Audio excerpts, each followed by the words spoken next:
His head hurt as much as his side, and sweat rolled down his face, and he softly played Rose of the Morning through the night, fearing to sleep, fearing to dream. Are we live?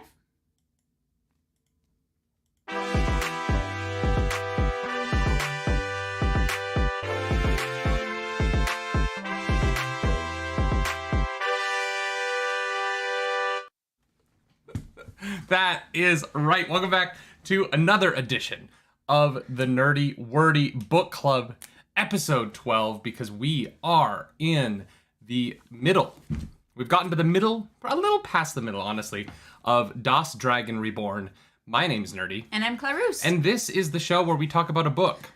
And people tell us that we're wrong and that we didn't understand and that I can't pronounce anything for it right. Yeah, that is the theme of like fantasy books, though. It's like, well, I hope I'm saying this right. Yeah, Hermione. I never thought it was Hermione. I'm just saying. I mean, I studied Shakespeare, so I knew it was Hermione, but... Oh, that'll do it. Well. Good morning, everybody. Good morning to our live chat. Thank you, everyone, for showing up. Heck yeah. Sorry about the daylight saving things last week. That was oopsie doopsie. Hopefully we get rid of daylight savings time soon. Joe Chio says, obvious smut corner is Tom and the two sisters. I just want to point out there's so much smut. Yeah. Mm-hmm. We'll get there. we were talking about this section of the book, and I was really surprised at how horny. How horny Matt is? How horny everyone is. Everyone, yeah. This section of the book is very horny. Yeah. Mm-hmm. Yeah. I think Matt is definitely a part of that. Yeah. Well, and we get, I was like, oh, wow. This is the first, there's a few firsts in this section, right? Uh-huh. This section is only the girls and Matt. So, like, except for a half page at the end with Rand. Yep. This is the first time I think that we have a section where the entire section is one location. Yeah. Well, actually, no, because I guess the first section of the first book was just Emmons Field. Yeah, most of the chunk, I guess. Yeah. Okay, that's fair. Yeah, and so like I feel like there's definitely this section was not as wide ranging as what we've gotten used to, bouncing between the stories of Perrin and Matt and them on the adventure in the Great Hunt, and then the girls at the White Tower, and then their journey to the Ascension. At the same time, though, as I say that this is a little bit different in that way, the section that we read this week, chapters 16 through 32, do sort of play out in a way that I'm a little concerned about, and I want to get into with you before we get started today. Okay. The plots of all of the first three books seem to be they're going on an adventure to a place so that Rand can do a thing to prove that he's the Dragon Reborn. Yeah. Have we not already proven that? No, apparently not. Tarbak, thank you so much for the super chat. We appreciate it. I'm Thanks glad so much, Tarbak. You don't mind our mispronunciations because it's going to be a common thread. Here's the thing. The prophecies say that he has to do such and such and such. So it's like, well, I guess we have to get through all the prophecies first. Yeah, no, I understand that. I think that my only thing with it is that plot-wise, this book feels very similar to The Great Hunt, where the girls go to Tarvalon to go learn. They get promoted way too quickly, and then they leave Tarvalon to go be a part of the main story that the boys have been on their way to already because they are on the journey already. Yeah. And they're headed towards a place where Rand is predestined to do a thing that will not solve any problems, but will just announce him as the Dragon Reborn. Yeah. And so there is there's the joke in the Star Wars community that around the prequels, there's a documentary where George Lucas says, oh, it's like poetry, it rhymes. And the joke is that the Star Wars stories keep telling the same story over and over again. Yeah. These books keep telling the same story over and over again. Yeah. Remember when I said, like, that at the end of last book, I was like, he's like proclaimed himself the dragon, but he's not able to fully accept it yet. That's what I think this book is.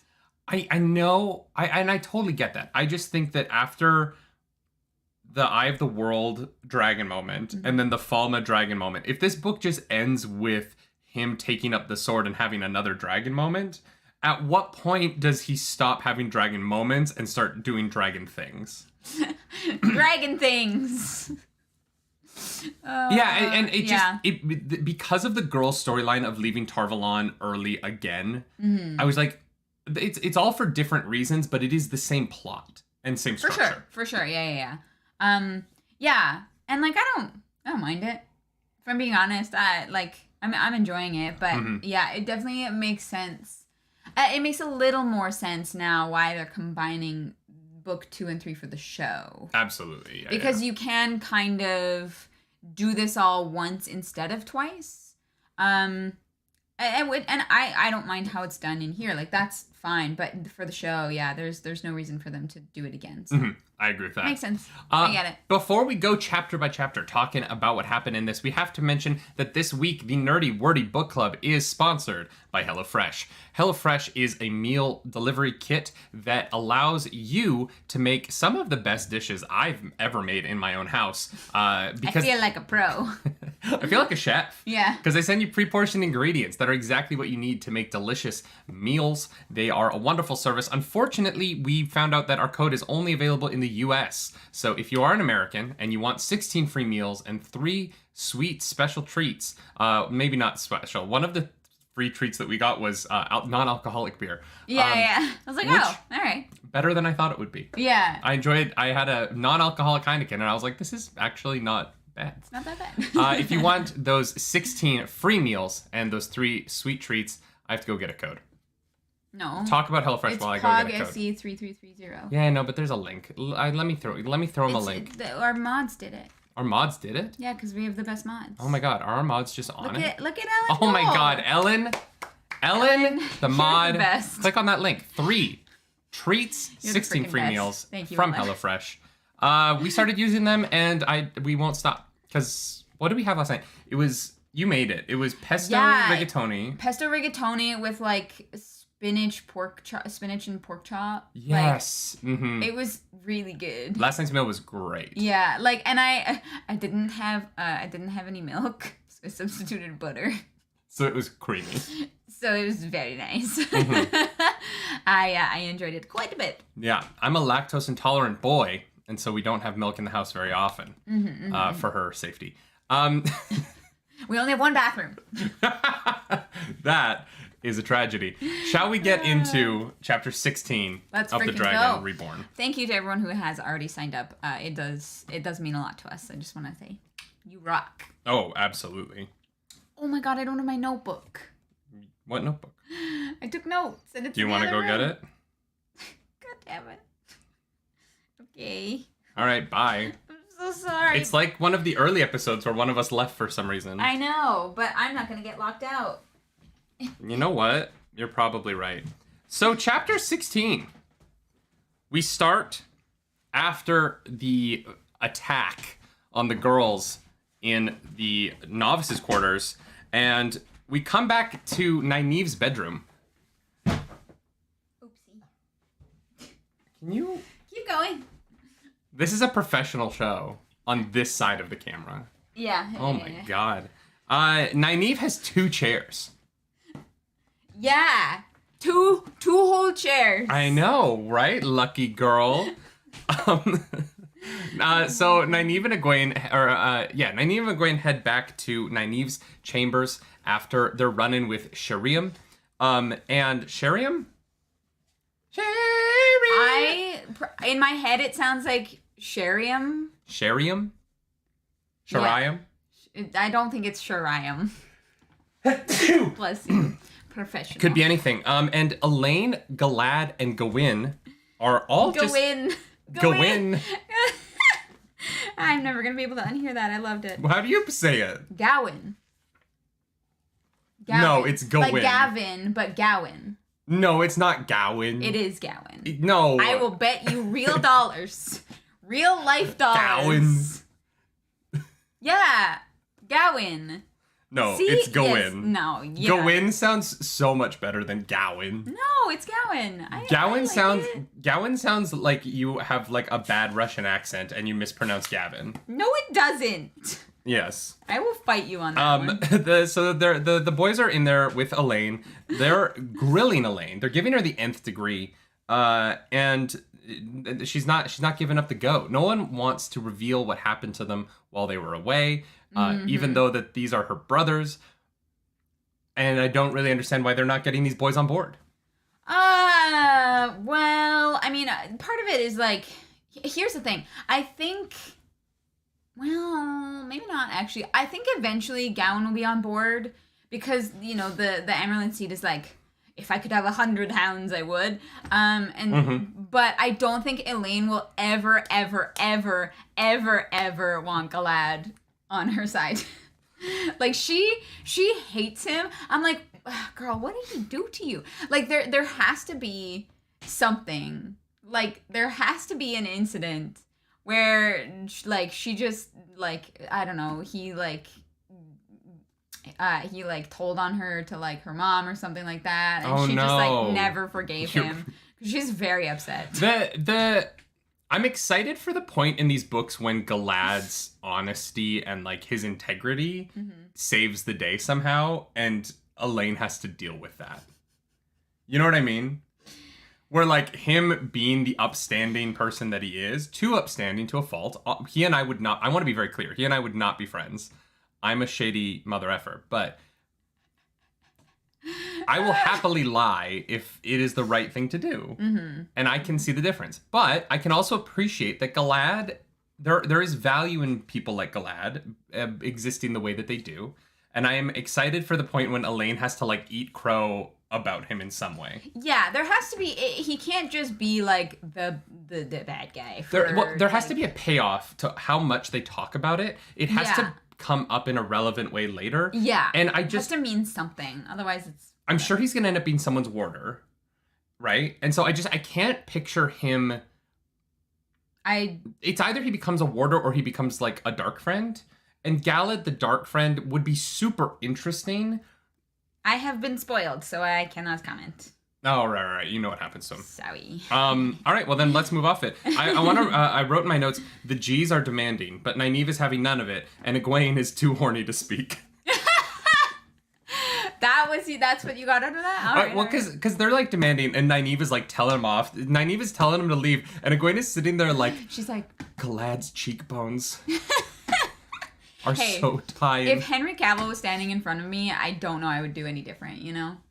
Especially if I was like, no, you 20. Are competent enough to speak. You would hit on him. You would flirt. I don't know. I'd be like, Dragons and Wolves, thank you so much for that super chat.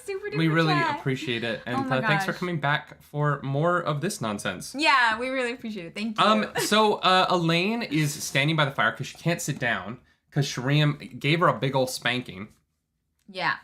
Can we talk about no, you know what? Let's get through a couple more points and then I want to talk about some timeline stuff here. All right, yeah. The Nynaeve lies to the boys to kick them out, which I thought was hilarious. Yeah. Like, and Egwene's like, are they really not allowed to be here? And Nynaeve's like, no, they are, but they're stupid. Yeah. They didn't know, so it doesn't matter. And Nynaeve does what we all expected, which is immediately tell Elaine everything. Because Elaine is on the team, but Nynaeve doesn't want the Emerald Seat to know that Elaine is on the team. Yeah. Do you think that this was a good call? Which part? Would you have initiated Elaine onto the team? Oh my god, yeah, of course. Those three spent all their time together. If they had just suddenly been like, sorry Elaine, we have things to do and you're not allowed to be part of it. Like, that would have just been, like, Elaine, first of all, would not have stood for it. Second of all, she would have figured out what the hell was going on because she would have been trying to figure out why they were like, so it wouldn't matter. It's easiest just to like bring her on board and like trust her with it because they know she's not a dark friend and they need as many people as they can trust. Like your brother, thank you for that super chat. No, he's become a Narg.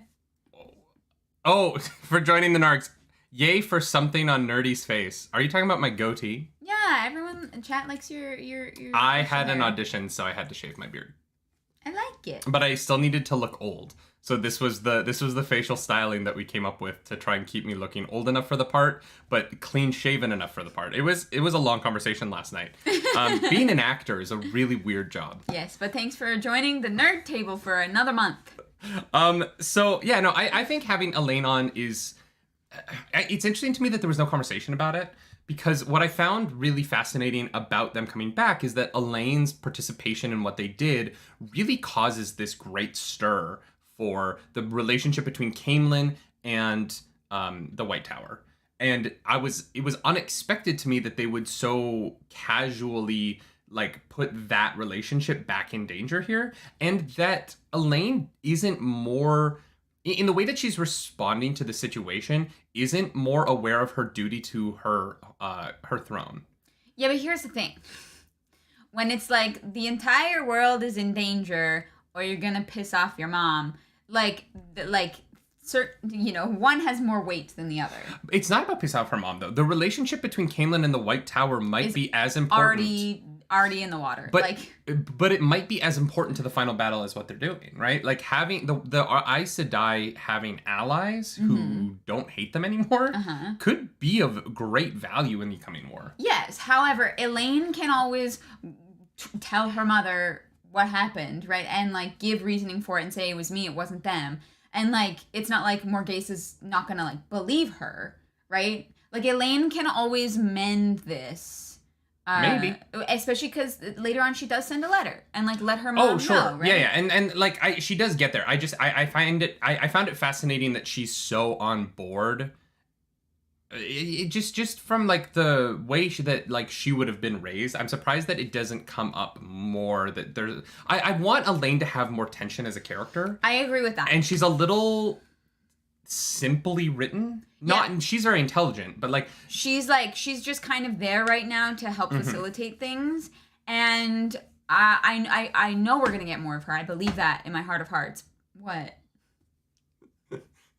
Jeremy Brown says I look like a horny Ned Flanders. Oh, I saw Tony Stark in there. I don't know how I feel about horny Ned Flanders, but okay diddly dokely, neighbor. Jesus Christ. No. I think that for me, it's really just about Elaine. I want her to interact with these situations in a more complicated manner than she is. She really does feel like the third member of the party right now. And she doesn't have any POV either, which doesn't help with that. No, that's true. I 100% agree. And the whole she's destined for Rand thing gets less interesting if she's not her own character. Yeah. And I would be more on board. The reason I'm so on board with Min and Rand right now is because Min is a fully fleshed out person who has goals and desires and dislikes that are very clear to me, and I really like how three-dimensional Min feels as a character. Yeah. And so I'm more interested in her, whereas Elaine to me has ways that they could make her feel more three-dimensional, has connections to this world in really huge ways, bigger ways than anybody else. Oh yeah, and they never so come important. up. Yeah. It's always like, oh well, my mom's upset, but I'm on board, and I'm like, okay, but what does that mean to you? Yeah. And that stuff we're not getting into. I'm really excited for her POV chapters. Yeah, me too. Because I hope they come. Yeah, that's the thing. First of all, I hope we get them. I think we will. But those are the ones that I'm most excited for out of really any character, because her situation is so unique, being daughter heir and also becoming Aes Sedai, and how all the Aes Sedai around her want to use her to the Emerald Seed is I'm not letting you go. You have so much potential, and we need you. And Eleda, which comes up very shortly, Eleda needs her to be the first Queen Aes Sedai in however many hundreds. And the first of years, Queen Aes right? Sedai who can openly be Aes Sedai, which I thought was a nice touch. Yeah. Before we get to that though, before Eleda bursts into the room, Elaine pushes Egwene towards Gawain instead of... I know, they fully have a side tangent. She's like, I would love to have you as a sister, but fuck Galad, and just Gawain actually really likes you, but he's not going to say anything because Galad saved him as a baby or something. Yeah. Yeah, it's all right, fair enough. Honor's weird. Yeah. They're also brothers. I don't know. Gawain's a nice guy. I get it. Gawain's I can clearly see that they have a thing, so I'm just gonna not. Don't marry into royalty. Don't Meghan Markle it. That's all I'm going to say. Wait, aren't you descendant of Austrian nobility? Sure. I'm just saying. But barely. I don't have money or titles or land or... I'm just saying you're a third. You have seen my bank account. You're a third. You have seen my bank account. You know exactly how much I have because it's mostly money you made. The girls, well, the Austrianness of it all we can get into later, chat. Don't worry about that. The girls decide to heal Matt themselves. Yeah. Because... Well, because Nynaeve is like, I don't think that they're going to heal him. Which is fair. I didn't think she picked up on. I thought that was just kind of for us, the reader. But Nynaeve was like, she's watching. So that was fun. I was like, oh, they're gonna go heal him, and it's gonna go terribly wrong. Like something awful is gonna happen. But then, Nerdy Von Knightley. Nerdy Von Knightley. I like it. Nerdy Von Viens is. Narendon says, now we know that beard is just to hide his massive chin. God damn, this show is off the rails.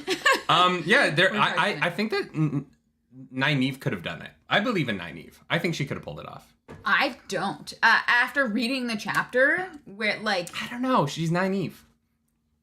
If Egwene's tears can heal Nynaeve from being burnt out... Hey, I'm also kind of burnt out, so Egwene, if you could like come and cry. I'm feeling a little burnout too. Feeling a little burnout. Could you come cry on me? Could you revitalize me? I'd appreciate it. Thank you. Yeah, so they're literally about to just go heal Matt, but Aleda being the lovely red that she is, the definitely not a dark friend, crashes into the room. And that's the end of the chapter. Yeah. You're like, wait, what? Chapter 17. Aleda interrogates the girls. She's really fixated on that Aes Sedai Queen thing we talked about. We already said that, though. It's cool. Which makes total sense to me. I 100% buy that. Like, she has been able to have some kind of measure of influence in the court, but having, like, a fully realized Aes Sedai, it's one of those things where the Morghese holds, like, a lot of love from a lot of people, and I think that her daughter would as well. And so having an Aes Sedai that is outside of the White Tower that can prove, hey, like, we're not scary witches, would be have such a positive impact. And so I totally understand Aleda in this moment. Yeah, it's like, you need to be protected at all costs, and I don't like them, but they're with you, and so there's nothing I can do about it. We're going to get into Aleda's feelings about the girls in a bit, because that was weird this week. But I wanted to call out Nynaeve here for actually doing a good job of not revealing all of her intentions right away. Yeah! I complained for books. Better. I complained for books about how Nynaeve just kind of, like, wears her intentions on her face in front of everybody, and it makes her seem not super smart. In this scene, the arc of Nynaeve is happening, y'all, because she actually keeps a secret. Yeah. Well done. Good job. Nynaeve, I'm proud of you. Right? Proud of you. And just when it seems like Aleda's really going to get the answers out of him, when all hope is lost, Sheriam shows up. And guys, we got to talk about timeline here, because the timeline of this makes no sense to me. It's wild how fast everything happens. So from the time they went to see the Amerlin seat, this is all of the things that happened. They talked to the Amerlin. Then Elaine and Sheriam left the Amerlin seat. Elaine and Sheriam apparently went and Sheriam spanked Elaine, while Egwene, Nynaeve, and Amerlin seat had a 5-minute conversation. I mean, it wasn't that... I would give them 15 minutes, probably, for all of that. They walked to their dorm, almost got killed by a gray man. Yeah. Walked immediately from that to Nynaeve's room, where Elaine... and Sheriam's there. Sheriam... Oh, yeah. Sheriam is where the gray man is, when she should be spanking Elaine. Then they walk to Nynaeve's room. Elaine is there post-spanking. And then Sheriam shows up again. It wasn't her. It wasn't her where the gray man was. Everyone I'm talking about is a woman. It can't be. Sorry, literally every person that I just said was a woman. Guys, Sheriam did not find the gray man. Was not there. That was Lanfear again. No, because Lanfear became Elsa later. Yeah, but in the book. But Sheriam knew about the knew about the gray man when she visited them in the room. Right. Never mind. Ugh. Okay. Fair. Yeah. So I agree about the Elsa one later. Yeah. But Sheriam remembers seeing the gray man. Because Nynaeve is like, what about the body? Nope. Yeah, you're right. They do talk about it. God damn it. I was like... Close. This is all too fast. This section... Because Shireen is supposed to be spanking Elaine. Yes. But Elaine's already back too. But Elaine... It was the shortest spanking ever. Yeah, in order for Shireen to go to the Grey Man. But then Nynaeve, Egwene, and Egwene go to the room, talk to Galad and what's-his-face, maybe a half hour. The whole scene with Aleda... A half hour is a stretch, though. Yeah. And Shireen shows up and is like, I dealt with the body. I got these 2 boys involved. I also talked to the Emerald Seed about it. I'm like, how did you have all of these conversations and dispose of the body in an amount of time to show up in time to interact with Aleda being in the girls' room? Like, Shireen is in so many places in, like, 45 minutes here. Maybe Shireen is dead and Lanfear... What? No, okay. And Lanfear is using her, like, her as cover to stay and... Because she's basically living in the White Tower. We know Lanfear is literally living in the White Tower. Maybe she killed Shireen and has, like, taken her place, and that's why she can teleport everywhere. No. No, I think it's just that all of this is supposed to take longer than it feels like when you read it. But the sequence of events was so close together that it felt odd. And the fact that Shireen was able to get rid of a body that fast was very strange to me. That was a little bit weird. But here's the thing. The spanking doesn't need to take more than 5 minutes, right? You get your switch out, you just whack them a little bit, and then it's done. You don't need to, like, draw it out. It's like, I'm going to make it hurt to sit, and then you're going to leave. Kenny says she has unlocked time travel via spanking. Yeah, it felt a little bit like Hermione in book 2. 3. A little time turner-ish. Yeah, She's just, it just moved too fast. And then, so Shireen shows up and is like, okay, we're gonna go to Matt's healing. And I was like, wait, this is happening now too? Also happening right now. You're gonna heal Matt seconds after you just found a Grey Man outside? Like... Yeah. And we're going to get into another moment that feels like this in a couple of chapters, but I'm like, slow down. Yeah. There's a lot. This doesn't need to happen like this second. But also the girls don't need to heal Matt because we're going to go to the healing now. Yeah, I was like, this is a bad idea, and I'm really glad that that they're not going to heal Matt themselves. I kind of would have liked if like all of the Aes Sedai had walked in on them trying it. They would have been spanked again. I don't know. Like, what other punishment? They're already doing all the dishes, so. Okay, y'all, I understand that you can spank quickly. The real quick timing for me that doesn't make sense is getting rid of the dead body. Yeah, how Sheriam gets everywhere and it still is able to do all those Sheriam finds the dead body, gets rid of it, goes to the Amerlin, and gets back to the girls' room in the time it takes the girls to, like, kick Gawain and Galad out and have, like, a 2-minute conversation with Aleda. Yeah. Like, there's just Sheriam does a lot very quickly behind the scenes of this section. She's speedy. She's... Yeah, but speed is not necessarily efficient. Yeah, I'm just saying, maybe she's like, she is one of those terangrial, I don't know how you say it, that's like, gives her like super speed. Before she's the Flash.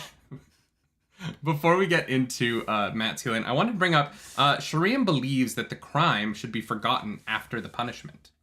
Does that surprise you, considering she's the, like, punishment person?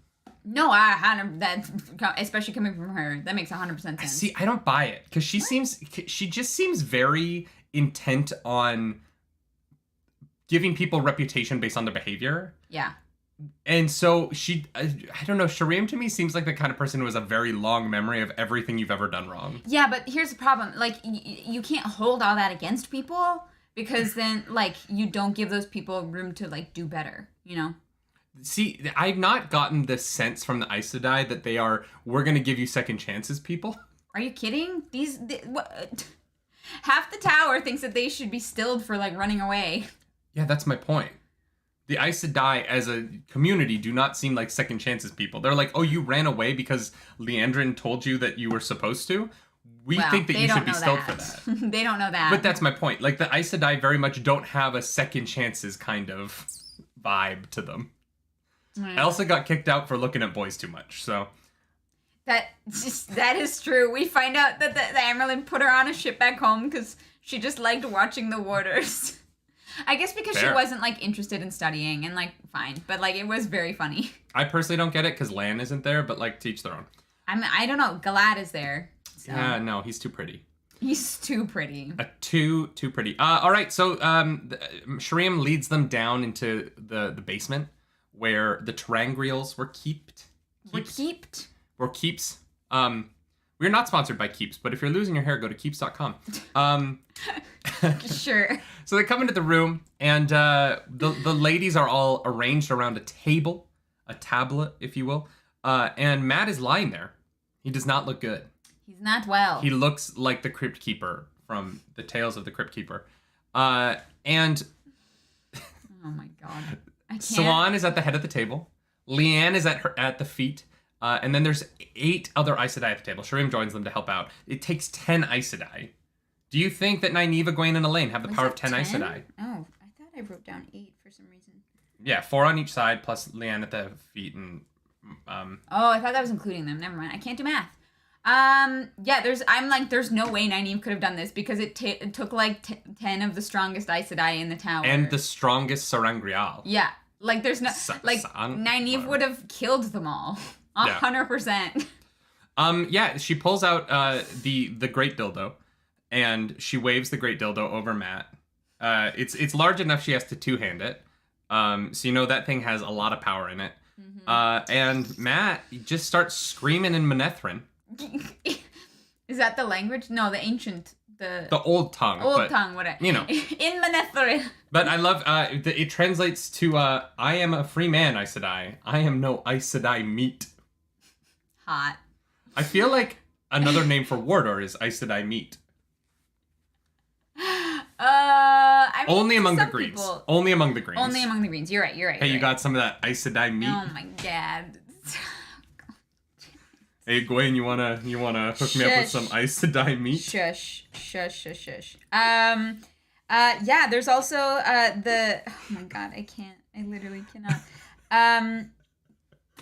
Yeah, Matt clearly in a past life was like the leader of, what was it, the Hearts...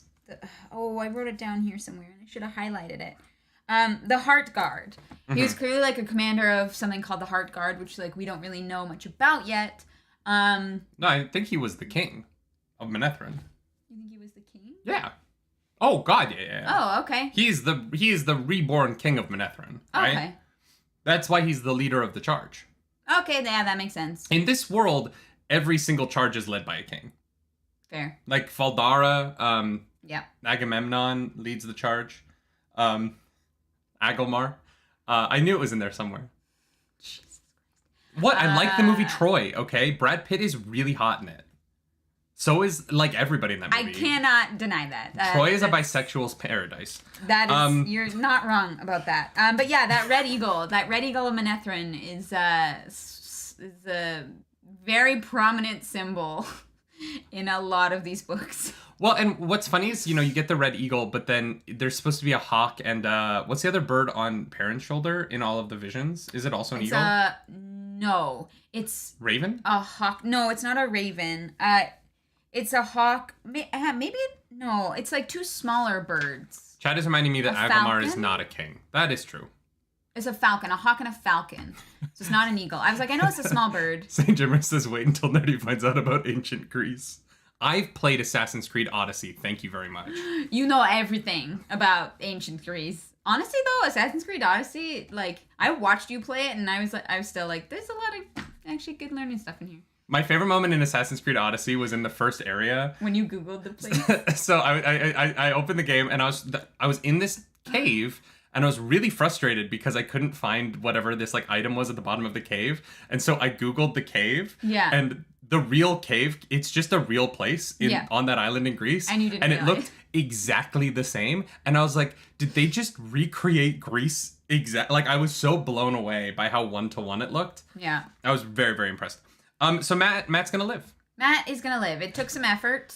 Yeah. But I also love the moment where the girls are, like, struggling to not channel. Yeah, there's so much Sidar in the room. Yeah, they're feeling it. Yeah, they have to, like, actively stop themselves from just, like, opening up to that much power. And I was like, and they're like, I want I want that. Mm-hmm. I'm like, soon. I don't know. I feel like that's always going to be the tension of these books, right? Is that they can't open themselves that much to it. Well, I think that eventually they will be able to channel that much power, but it's that like always having to struggle to bring yourself back out of it before it like consumes you, right? Yeah, that's so. It gets really interesting in a couple chapters, which we'll get into when we get there. But for now, Matt wakes up, and one of his very first thoughts, is of Bail Doman, the ship captain.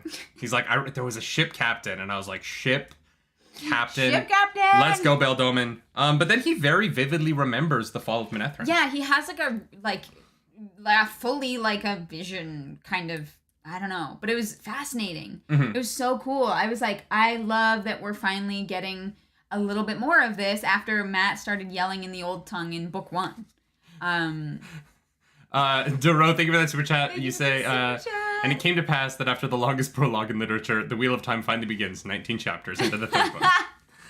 Matt Coffin. Yeah. Guys, I'm going to have some controversial opinions about Matt here, and I hope that you'll come along this journey with me. Okay, all right.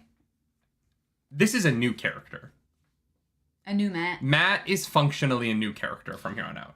There is very little about the character that we met before Shadar Logoth that is intact at this point. Well, the problem is we didn't get much of him before Shadar Logoth, right? All the stuff where he's tainted by the dagger is obviously kind of moot, right? But the silly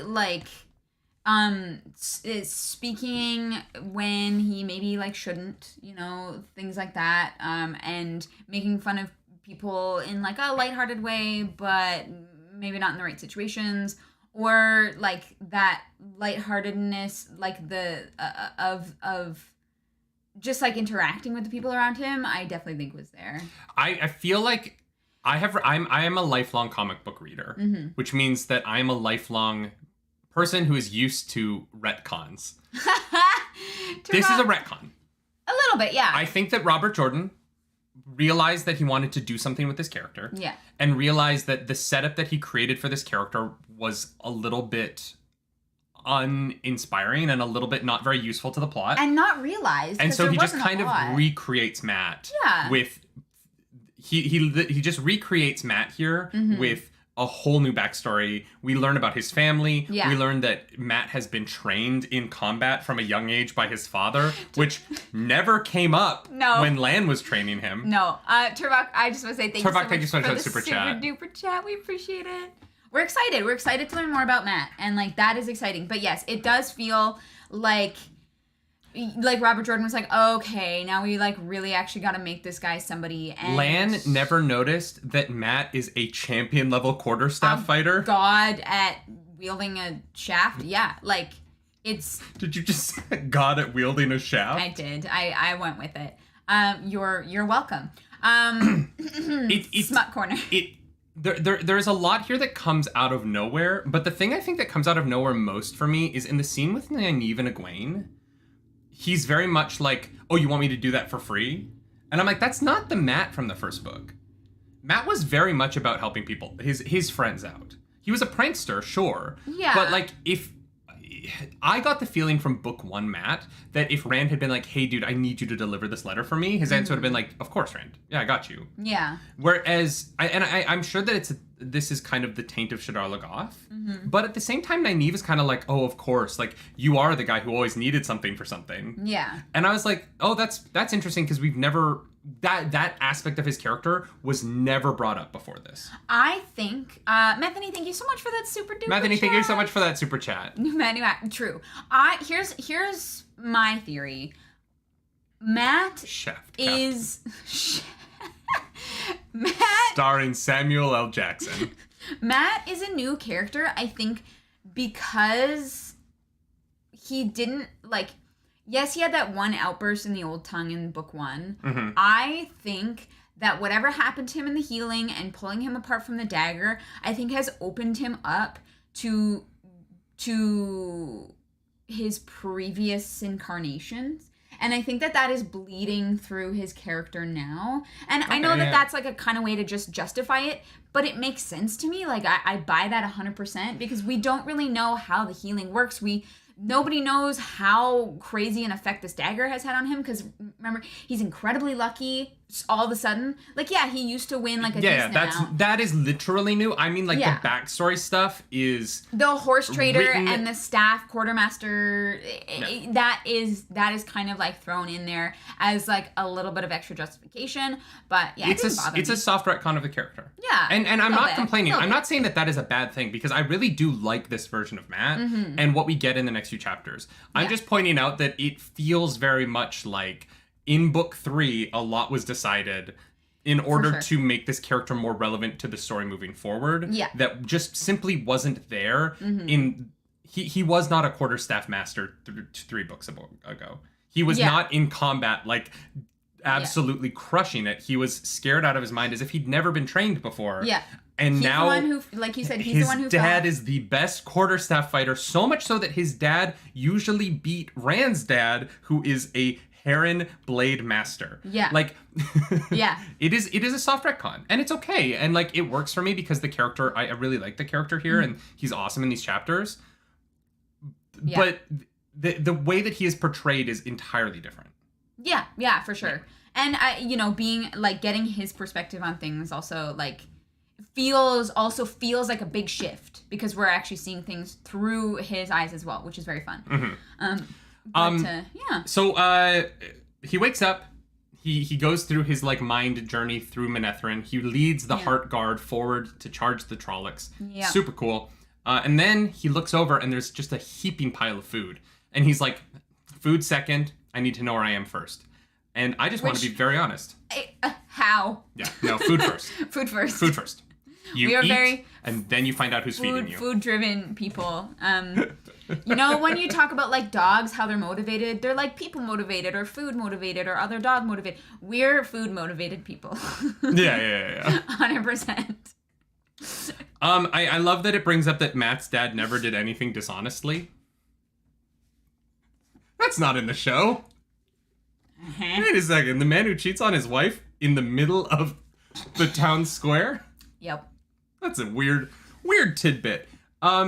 Anyway, and I love that he's like, I need to figure out where I am, and then I'm going to eat. And then he looks around and he's like, nah, I'm in Tarvalon. And then he sits down and eats. Yeah. Like, doesn't even open the door. He's like, rich people. Tarvalon. Yeah. He's rich people. Okay, I get it. I gotcha. And so the first person to interact with Matt after he wakes up, you would assume maybe the Amelin Seat, maybe one of his friends, maybe, oh no, it's Celine. Yeah, no, it's Lanfear. There's a knock on the door, guess who? Lanfear walks in, Matt is butt naked. Yeah, fully naked, and it's like, oh my god, and like jumps into bed. Dusty Wheel, let's absolutely do that. I would love to come on the Dusty Wheel. So, yes. Hi, Rond. Hello. Let's set that up. So Celine walks in, Matt is fully naked, and she's like, if you put a little weight on, I'm down. Okay. And someone else later on mentions that like Matt has like nice eyes or something, and he's like, I have nice eyes. I think it's the Ta'Viren-ness is starting to poke through. Yeah? You think that's what it is? Look, Robert Jordan apparently said that he does not like when people add smut to the Wheel of Time, but then he made it the horniest fantasy book I've read in a long time, because being Ta'Viren apparently means that everyone around you is just super horny. Yeah. A lot of I'm starting to think Ta'Viren just is pheromones. Yeah. You know what I mean? It's like a scent that you can't smell that just influences you. It's like a weird Star Trek episode. I loved the he's like, I wish Perrin and Rand were here because they would know what to do with this woman. And I'm like, do you want to force them? What is your goal? I wish Perrin and Rand. Matt is bi. He's like, it'd be more fun if, they were all here as well. So I just wrote in all capitals smut.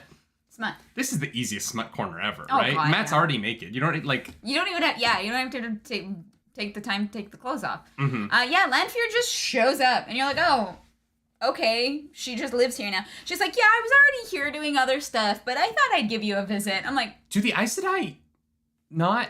do they not know who she is? Does she hide herself from them? Is she not recognizable? Is she just like too hot that no one can like confront her? Like, I don't understand. I want that power. The lady was too horny to speak. Yeah. Well, Egwene is like, oh, she must be an Aes Sedai. Oh shit. Oh god, I feel like crap about myself. I'm like, is that it? I'm kind of like, are the Aes Sedai so incapable that they can't even protect the White Tower? Like, how are the Dark Friends not already winning so hard? I mean, they kind of are winning. Not really. They keep losing. But it's shocking to me that they keep losing when Lanfear could just kill these girls in their sleep. Like, what? She can go anywhere. Unless she's only half there because she's using the, like... Well, I don't know. I don't know how the dream world works yet. She opens doors, though, so she can touch things. Like, the gray men can walk into the tower. Yeah. The White Tower seems like the least safe or secure place ever. Oh, God, yeah. And I just... It would be like if in the middle of a Harry Potter book, Bellatrix Lestrange was just walking around Hogwarts and no one knew. And nobody noticed. Although, to be fair, well, I don't know. Draco Malfoy walked around. Yeah, but he was a student. Yeah. And they knew that he was... Like, the difference there is that Gandalf knew the whole time and wanted... Gandalf, he knew the whole time. Dumbledore knew and like wanted to save him, right? Because Snape knew and Snape told it. Like, there was no point in that book where Draco Malfoy was doing anything unawares. Yeah. Whereas here, it seems like there are multiple people who have access to the White Tower who are evil and can do whatever they want there. Here's the thing, though. I'm pretty sure Lanfear is basically a shape-changer. Like, because I think she is Elsa. But... I think, because Elsa left 10 days ago, and Matt sees her. Elsa is without a doubt, 100%, Elsa is without a doubt Lanfear, right? Okay. I'm not disagreeing with that at all. I'm saying that the shape-changing, is that not using the one power? Because wouldn't all of the women there see her do it? Well, I don't know. That's tough. Is that a separate power that doesn't involve channeling? Perhaps because she's like evil, she can mask like the channeling somehow, or maybe it comes from a different place. Maybe because like, oh god, chat is like it's okay. The White Tower is the Aes Sedai to me have been set up to be so utterly incompetent. They are, and that's why they're falling apart. Oh, I know, but like they're so incompetent. Yeah. That it is like almost like funny. Like, I'm like giggling every time they reveal another way in which the Aes Sedai are just so bad at what they do. Yeah.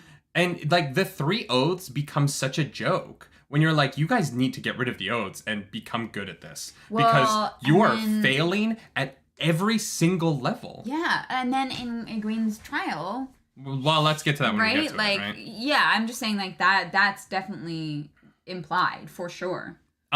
So let's finish this section with Lanfear, right? Because Lanfear is straight up like, you know what?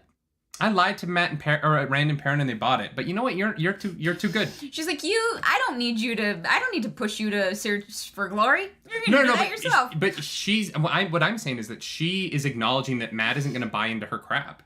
And she's like, all right, I'm going to be honest with you. And she is more honest with Matt than she is with the other 2 boys. Because she is acknowledging that because of the dagger's effect on him, he's a far more paranoid and skeptical person than the other 2, right? For sure. And so... She's like, I'm going to use you. They're also going to use you, but at least I'm going to tell you I'm going to use you and be honest about it, so... But she's like, the Amerlin seat is not going to tell you that your dad was here. And then the Amerlin seat does in fact tell him that his dad was there. Yeah. I was like, damn, Lanfear. Yeah, although Matt is like, well, I did have to ask about it. No, but I think that we see a few chapters later, Matt's like, I have to get away from Celine too. He does not trust her. He's like, what? By being a little bit honest, the Amerlin seat struck a blow at the darkness. It's almost like integrity is what beats out darkness. That's why later on I don't understand. I mean, I understand why Nynaeve is upset that the Amerlin knew that Elaine knew, but didn't say anything. I don't know. I was like, this is so fucking dumb. I couldn't. Because she has to have plausible deniability with her mom. With her mom. But yeah, I was like, which is again another point where I'm like, these 3 oaths are nonsense.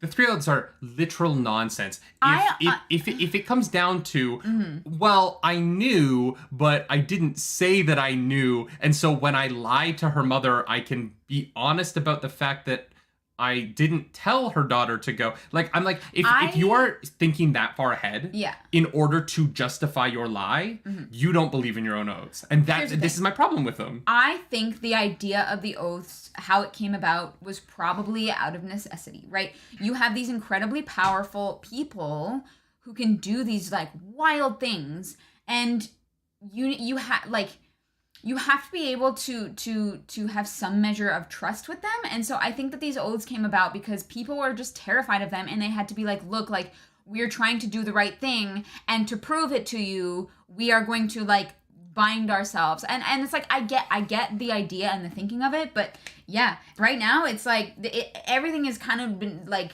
thrown to shit. Okay, like, but having said that, what is the value of the oaths then in a situation where almost every single person we meet calls them bullshit? Tam immediately calls them bullshit in book 1. Yeah. The people in Kyrian don't trust the oaths. Yeah. The people in Tyr don't trust the oaths. Morghese doesn't trust the oaths. Yeah, because nobody.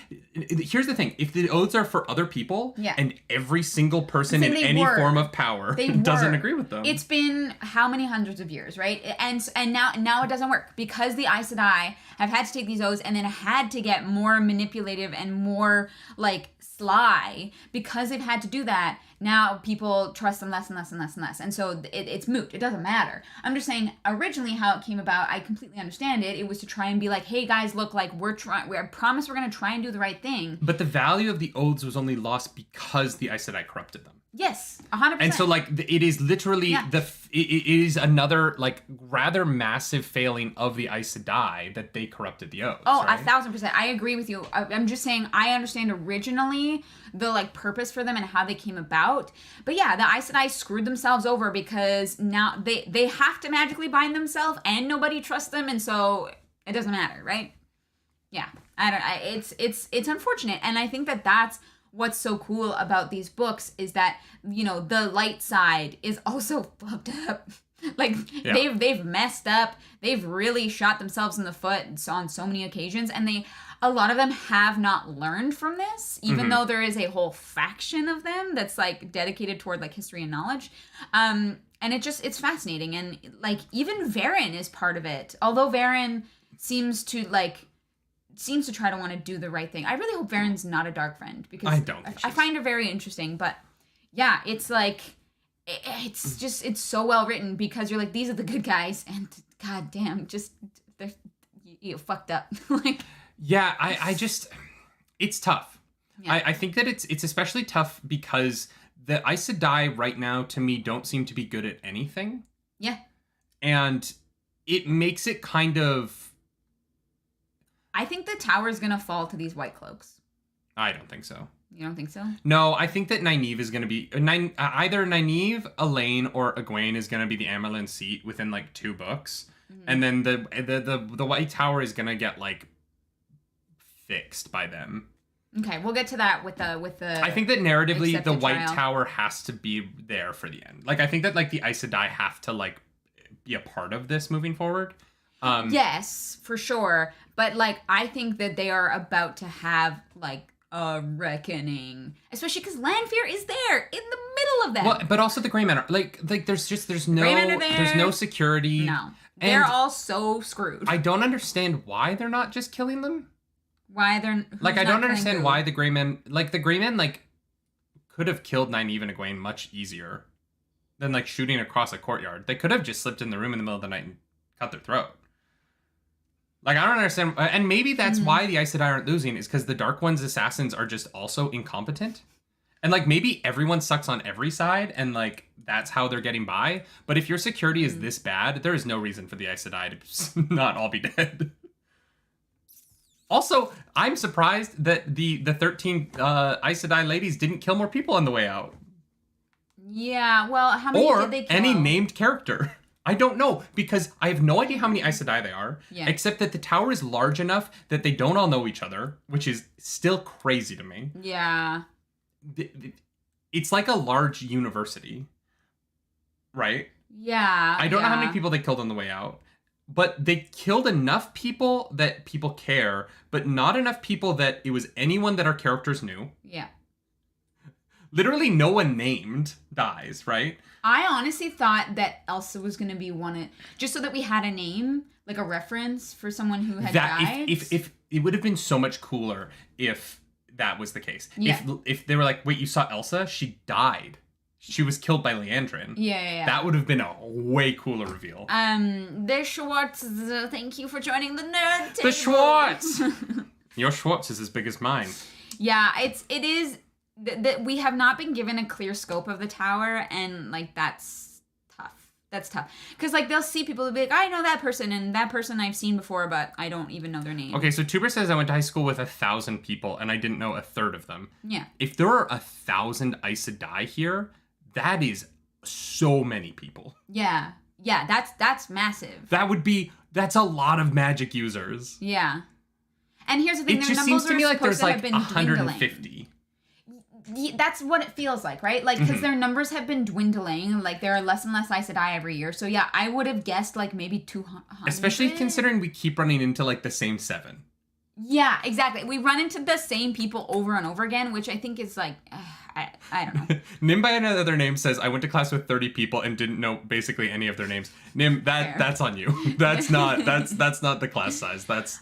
because you're probably an introvert. A lot of our chat is saying there's like 900 to like 1,000 Aes Sedai, which seems that is wild. Massive. Are they all at the tower? Why is all the drama happening to 7 people then? Yeah, it seems. That seems weird. It's not like I don't believe you, chat, but I just have not gotten there's 900 that Aes Sedai around the country. Yeah, okay. But they're not all like actively at the tower. Huh. Like that I would buy. If you were like, yeah, well, there's like 30 in each kingdom. No, not all at the tower. Oh, okay. There are like 500 of them in the tower. Like half in the tower. That is still nuts. 500 just seems... It seems like a lot, right? Yeah, like 500 people was like my, like, when I was in grade 10, my class size.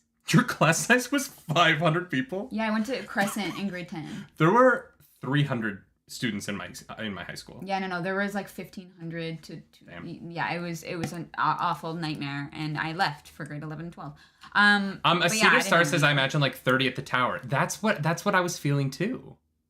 Yeah, I imagined like 100, maybe. Interesting. We need to move on. We are stuck on this. It's fine. So Celine is like, oh, trust me, not them, and then Emerlincy's like, trust me, not them. Yeah. Emerlincy comes in.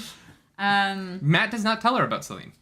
No. Yeah. Which, like, I get it. Matt literally just got there. He doesn't know any of these people, so, like, I kind of get it. But it's I'm like, if people communicated, so it's fine. But she also says that, like, he can't leave the city. He can leave the tower, but he can't leave the city. He will literally die of hunger. Yeah, and he might possibly need more healing. Like, they did their best. But if there's any, like, shadow left at all, then they will have to, like, try again. So there is that, which I feel like is going to come back later.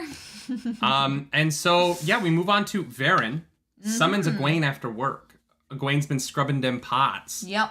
Because boy howdy, do we get a lot of pot scrubbing here. And it's a kink. Varen gives her the Black Aja Rolodex. Is like, here's everything you're... the Black Aja for dummies.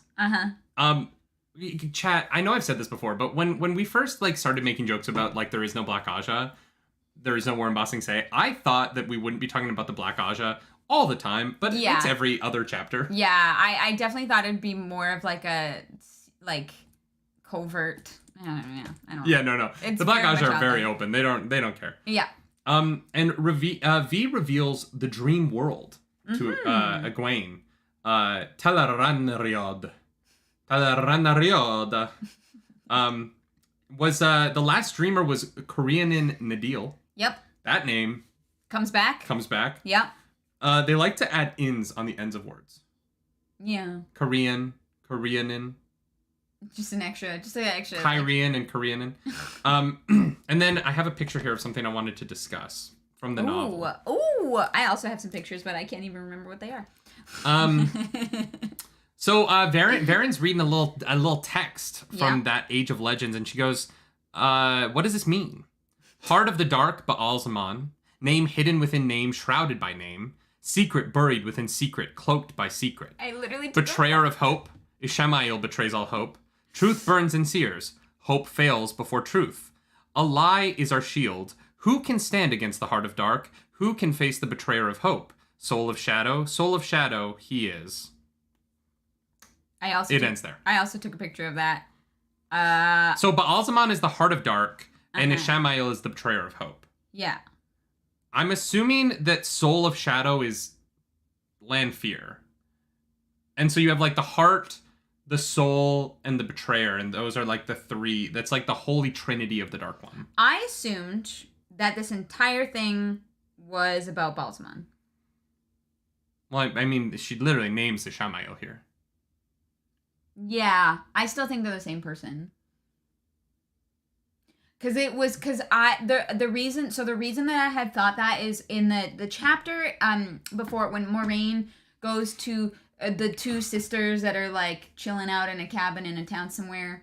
There was like there was like a reference there to them, like to him, and that's why I think that they're the same person. I think this entire thing is about Baal-Zaman. I think the whole thing, Heart of Dark, like Betrayer of Hope. Who can stand against the heart of the dark? Who can face the betrayer of hope? Soul of shadow, which is like then capitalized the second time. He is, which I think is still Baal-Zaman.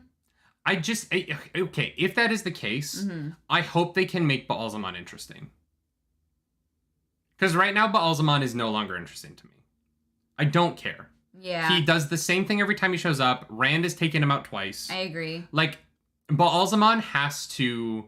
If Baal-Zaman and Ishamael are the same person, then Ishamael Baal-Zaman has to show up in a different way. Mm-hmm. Because I'm just kind of like... Oh, because it makes the fight in Falma meaningless, kind of. Yeah. Because then what victory did Rand win there? Mm-hmm. He just stabbed himself for no... Or he, like, opened himself up to be stabbed for nothing. Yeah. Like, what was the purpose of that? And if Baal-Zaman isn't dead, then what could possibly kill him, if not that moment? So, like, what are we... And it goes back to the same problem I have with the plotting of these books, is that we're just retreading the same story. Yeah. And, like, I like the characters a lot, and I love Robert Jordan's writing, so I'm here for it. But at the same time, are we literally just doing the exact same thing again? Is this going to be the second book retold? Where we get to a final battle and it's just Baal-Zaman and Rand. This time they fight with Kalandor. And then in book 4, this time they fight with the... And then in book 5, this time they fight with the... And then, you know what I mean? Like, are we going to just keep doing the same plot? Because the first 3 books have the same plot. Here's the thing. There are still so many other Forsaken? I know, but if there are so many other Forsaken, show us to them. Stop always going back to the same guy. We've seen 4. Yes. 6. We've seen 6. 6? Yes. 2 were killed in book 1. Yeah. Baal-Zaman, Lanfear, and the fetish twins. The 2 from the dream. Oh, right. The 2 from the dream. Yeah, that we don't know yet. I think so going back to a little bit to our conversation about the White Tower and how they kind of suck. The reason that I think that they're going to they're going to fall, maybe not soon, is just like because apparently what I said brought out the spoilers. Ooh, all right. Ishamael betrays all hope. Hope fails before truth. A lie is our shield, which is literally like the Aes Sedai all lie within truths so that they can like cover their asses. And I think oh, interesting. Yeah, that makes sense. So I think that the White Tower is screwed. And I don't know how yet, but I wonder if Rand will be stuck dealing with like other people, and like Balsamon like destroys the White Tower with Lanfear. I don't think Balsamon and Lanfear work together. I know, I don't think so at all. I don't think so at all. But they both want the same things to happen, and I think that like I think that maybe they'll be like a evil duo later on. I don't know. And this is me like pulling from like kind of what seems like gibberish. I don't know. But I also took a picture because I was like, Never Bluffs brings up a really good point. If you like this video, hit the like button. You guys don't know how much that means to the algorithm in terms of the show growing and like, you know, our little community. So like the video or Please. subscribe or both, or leave a comment down below and say how much you dislike my goatee. no, it's nice. Everyone go comment a score out of 10 in the comments down below. Not in the chat, but in the actual comments. And give my goatee a score out of 10, please. I think you have to exit out of the video to leave like a comment, so do it after. Oh, I think on mobile you do, but on Oh, that makes sense. desktop I don't think you do. Alex, thank you so much for the super Thank you, chat. Alex. The first 3 books are a prologue to real events starting at book 4. All right. Great, I love it. So Varen gives Egwene a ring. I'm calling it the Dream Terangrial. And Egwene is like, ooh, do I want this? I want to be the very best, like no one ever was. So she takes the ring. And I mean, I would take it too. she leaves. And Varen is like, oh, should I have given her all the notes that Korean took about that ring? Nah, she'll be fine. I know. I was like, you. Here's the thing. I can look. If I think about it for a moment, I can maybe. Ship captain out of 10. Ship captain. I can maybe justify why that would be. If it wasn't dangerous, maybe. If it wasn't but it's dangerous, so dangerous, maybe. I'm like, maybe you give her the notes. Yeah, like I think like I don't know. I can maybe think in my head that like, hey, this thing that no one ever like really figured out, if I give it to someone with fresh eyes, maybe they'll be able to like see it from a different perspective without being like bogged down by someone's like previous notions about it. But it's a dangerous object, Varen. Varen has no concern And then for safety. Egwene was dead. Egwene she goes back to her room. No, she doesn't go back to her room. No, oh, surprise, it's your accepted trial. Surprise! No one told her. I know. No one was like, hey, oh, by the way, tonight at They're like, oh, why wait? we're tonight we need you. And then Shreem's like, we couldn't find you. And Egwene's like, I didn't know that you needed to find me. Like, Yeah, what do you mean? Luckily, I saw you talking to Varen, or someone saw you talking to Varen earlier, and so I was able to talk to them and then find you inside of Varen's room. I was like, maybe if you just communicated a little bit. Yeah. Like, just a little bit. Maybe she would have known. And then maybe Varen would have known, and Varen wouldn't have given her all the top secret information right before her trial. Varen didn't know it was her accepted trial either? Like guys, also, communicate. Varen is unaware that Elaine is currently having her trial. Do the Aes Sedai just not tell anybody anything? No, and that's their problem. Yeah. So Shreem takes her back down to the basement where they cured Matt. Oh, God. And Eleda is the C word. This whole scene. Yeah. Eleda suddenly hates Egwene.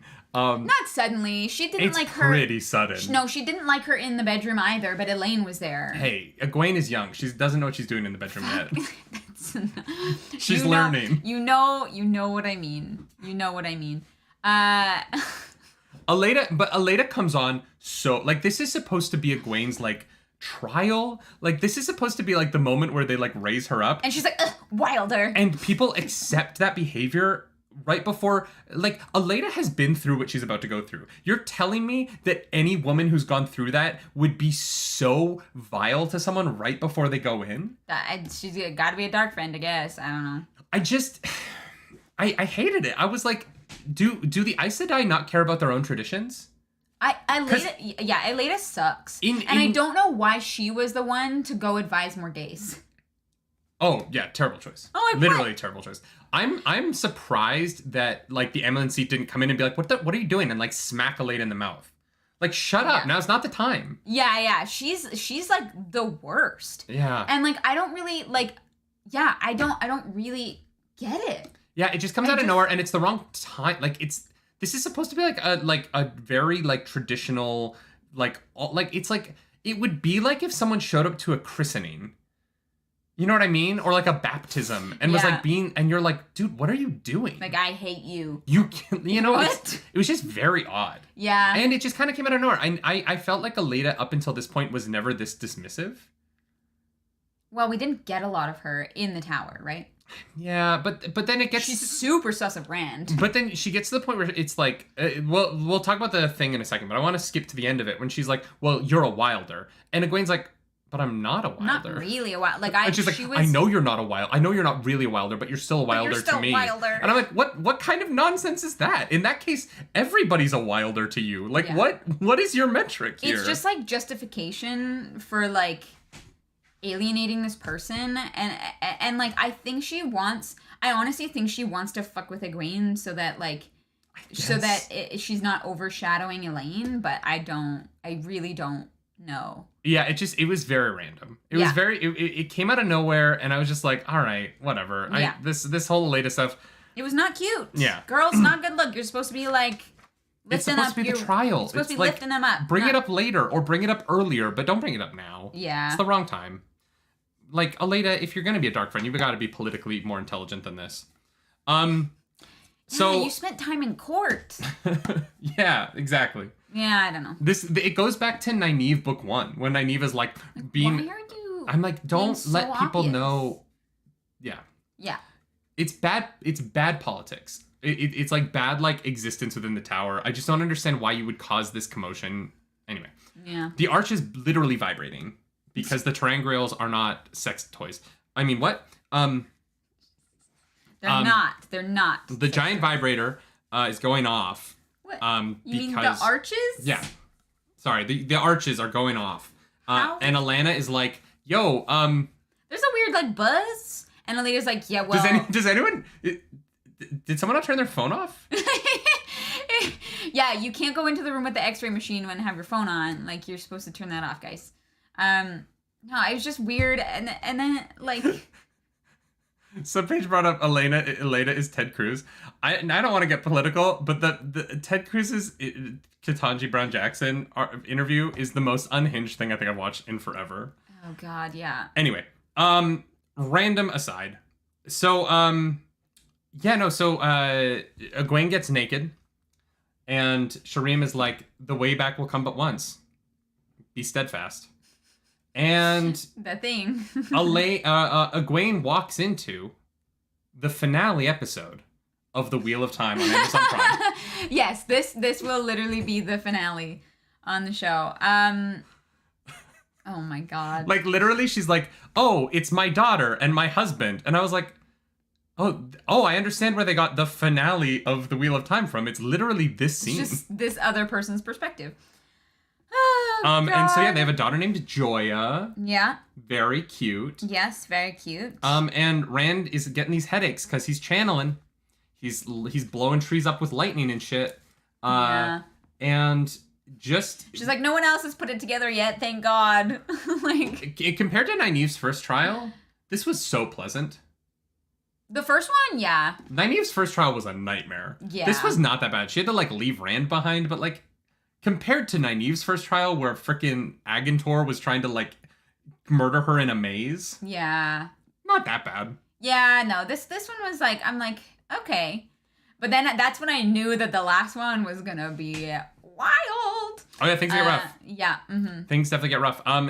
I do love that Tam is out taking care of the sheep so that Rand can spend some time with his daughter. I know. Very cute. Yeah, Rand so would be a good sweet. dad if he wasn't, gonna go crazy and murder his kids. So she goes back through the arch. It's a little tough. She's a little upset. And she's like, how could it possibly get worse than that? And I'm like, girl, just wait. that was not that bad. Buckle up. You went to an alternate universe where you were happily married to the former love of your life and you have a beautiful daughter. I'm not really sure how that is the worst it could be. Because she walks through the arch again. And we see Caemlyn in ruins. Now, this is supposed to be what is. Yeah. The second one is what is. Caemlyn in ruins. Yeah, which I know that like Caemlyn is kind of in like kind of in a bad spot right now. So is it like a metaphor? Is it a projection? I'm like, I don't know. I think it is a metaphor for without Aleda there, without the connection with the Aes Sedai, Caemlyn will fall. Yeah. And I think that Caemlyn will fall relatively quickly because Morghese won't ask the Aes Sedai for help. Yeah. And so I feel like this is like the very near future. If not the end of this book, then the end of like the next one. Yeah. Do you think Matt's gonna get there first?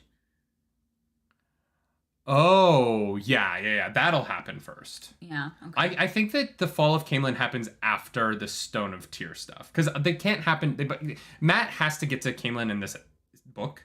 Because distance-wise, it wouldn't make sense for him not to. Yeah, and it would just be too much. And it would be too much for Caemlyn to fall and for Rand to be there somehow. And for Rand to... Like, I feel like Tear is the rest of the book. In the same way that Falma was the rest of the Great Hunt. Yeah. They would have to move really quick through the rest of this book to get to the Stone of Tear, get the sword, unless they don't get to Tear right away. Unless they get pulled to Caemlyn first, Caemlyn falls, then they go down to Tear. I mean, that would be a lot. Because we're more than halfway through the book. It would be a lot for the second half of this book. Yeah, and we know that the sword is in this book because of the cover of the original. So I think we're going to Tear. Well, and honestly, it's the Dragon Reborn, so he has to grab the sword in this in order to be the Dragon Reborn. It is like it's the title of the book. Yeah, so that one I wasn't 100% sure, but then like Rand is like trapped under these beams and is like, kill me. Like, I was like, oh my god. He's being responsible. Because we find out that if you have 13 magic users, you can force a person. We're not there yet, but yeah. No, the Rand. Well, but the first thing, we find out something else first, which I think is really important. Okay, fair enough. Rand tells Egwene that he can keep the madness at bay. Yeah. But if he channels, it'll get in. Yes. And I think that this is going... That is going to be a... We are going to spend books with Rand edging himself. Just like... There is going to be so much Rand POV in these books where he talks about how close he gets to using Saiden, but not. Yes. Literal books. I wish I could say that you're wrong, but I think that you're right. Is that the Great Slog? Is this edging? Is that it, guys? Is that what the slog is? Yeah, it's not the Great Slog. It's gonna be the Great Edge. The Great Edge. That's our new shirt. It. Uh-huh. The Great Edge Lord. Right? Because like if he can hold the madness at bay, but he has to use all of his willpower on that. He's edging the taint. No, but seriously, right? Like there's going to be an element of these books where he's holding it at bay. Yes. And he's just edging hard the whole time. Yeah. Because he's going to want to. And it's just going to be, we're just going to be reading like, oh, I wanted to use Saiden so bad, but I was able to hold back. I was just in the void, like trying not to use Saiden so hard, mommy. And it's going to be like, it's going to be books of that. I think he's going to learn how to do that when he goes to the Aiel Waste. I think that... I totally... What? I totally forgot about the Aiel Waste. I thought we were going there in this book, but I don't see how we No, can. I don't think we're going there in this book, but I think that, like, because the Aiel have their own, like, place where channelers can go, I think that they are going to have a different perspective there and going to be able to, like, help him with his abilities. He's going to, like put the taint in the desert, and then they're going to extract it as oil and have cars. No! So Rand is like, kill me, and Egwene's like, I can't, and he's like, no, you have to kill me, and she's like, nah, and then the art shows up, and she's like, bye. No. You know what? I'm gonna not kill you. I'm gonna leave. Honestly, I'd do the same thing. I'd be like, I can't. I gotta get out of here. Which, like, that one, I was like. But before she gets out, Rand says what you were saying, that Rand is like, they can use you can turn Aes Sedai. If there's 13 of you. Yeah, you do this weird, like, satanic ritual, I guess. Okay, but if there's 13 Dark Aes Sedai. Yeah. Why are they not just, like, going into people's rooms at night and, like, one by one turning them all dark? I think that is what happened in the White Tower. But then why force your hand and not just keep doing that? That's what they're doing. I think there are still...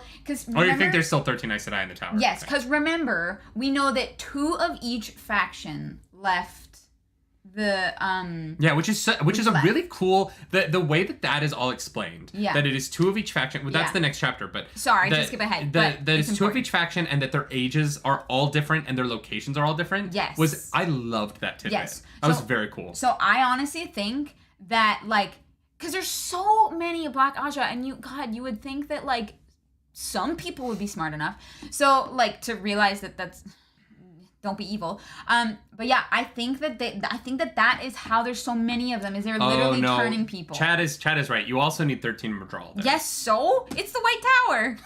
Lanfear is there. It's true. Lanfear is there. There's probably a room where the 13 Madral live. They live in the Tower. basement somewhere, like mods in a Twitch chat, and Lanfear just feeds them every once in a while. Or they're using the paintings from the show.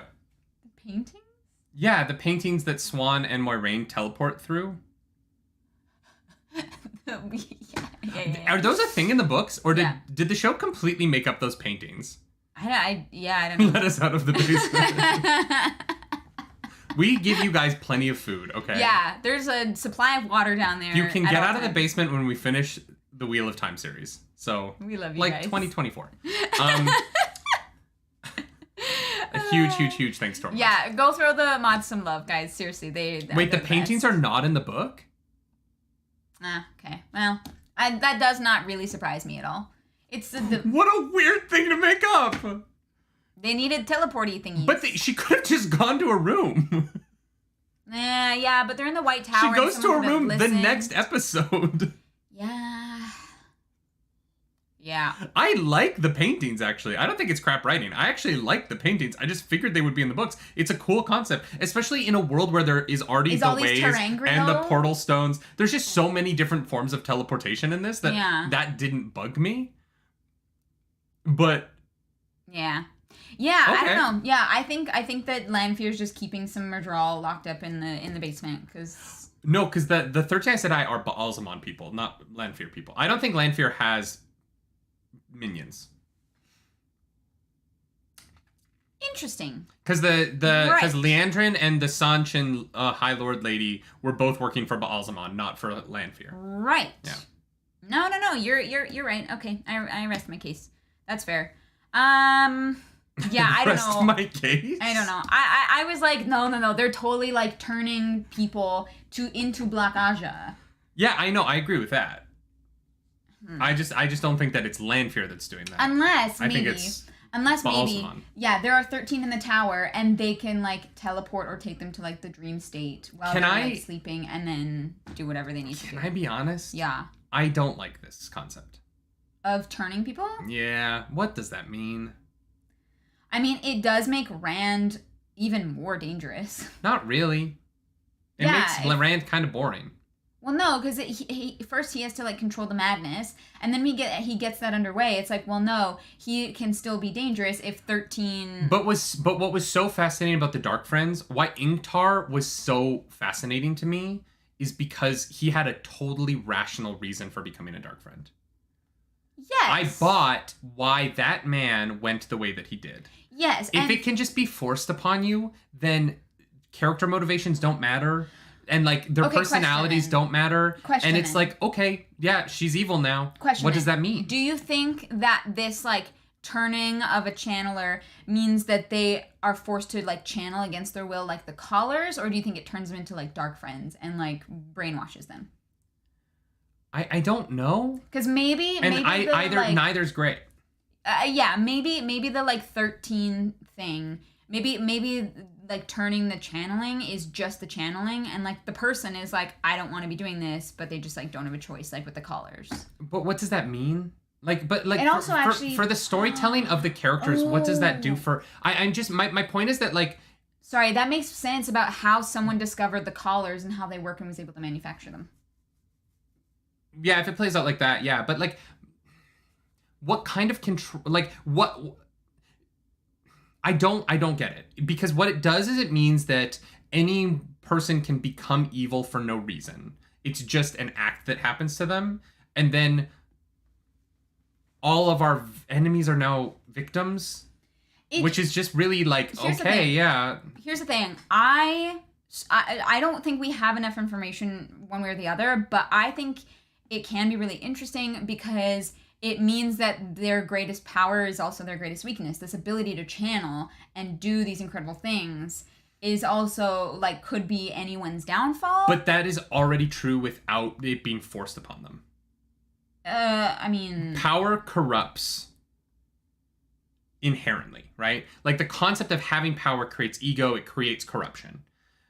That corruption happens naturally and is fascinating. What if Liandrin is corrupt because she decides to be evil?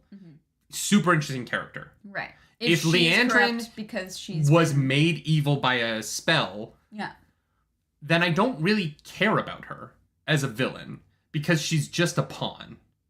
It's my problem with Bane in The Dark Knight Rises.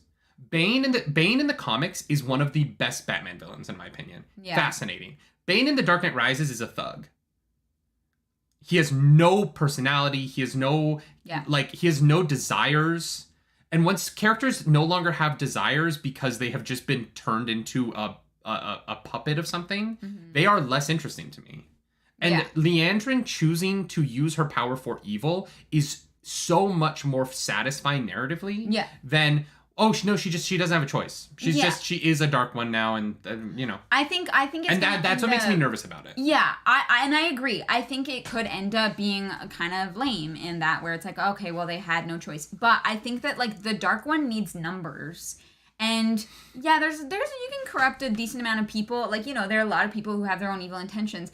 But, like, you also, the more people that you can get, like, I think that there will be a bunch of people that have been, like, corrupted by this, like, ritual thing because they need numbers, they need power.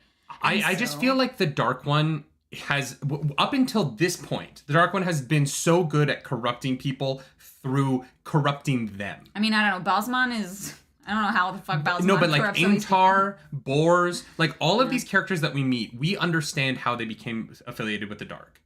I think that he's already really good at that. I don't think that he needs this other tool in his arsenal where he can like... Yeah. And I always just find those stories boring because they always get undone. Like, inevitably, the storytelling of that is, oh no, our friend was turned evil at the ceremony. We can't fight them, but then we're going to fight them, and then we're going to undo it somehow because we'll have the Terangriel MacGuffin that undoes the thing. You know what I mean? And or it could be like a very rare instance. It never becomes about... It's really hard to make those stories about what those characters' desires and, like, themes are. Yeah. It always just becomes about undoing the thing. And it just becomes MacGuffin storytelling. And there's a lot of MacGuffin storytelling in these books. Yeah. Honestly. Taverin.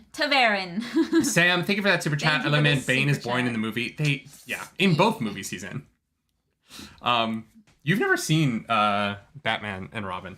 No, but I did see the Harley Quinn show, and I do like him in that, the animated Bane is show. very funny in that. Yeah. He's not Bane, but he's very funny. But it's just it's amusing. Just move on. You know what?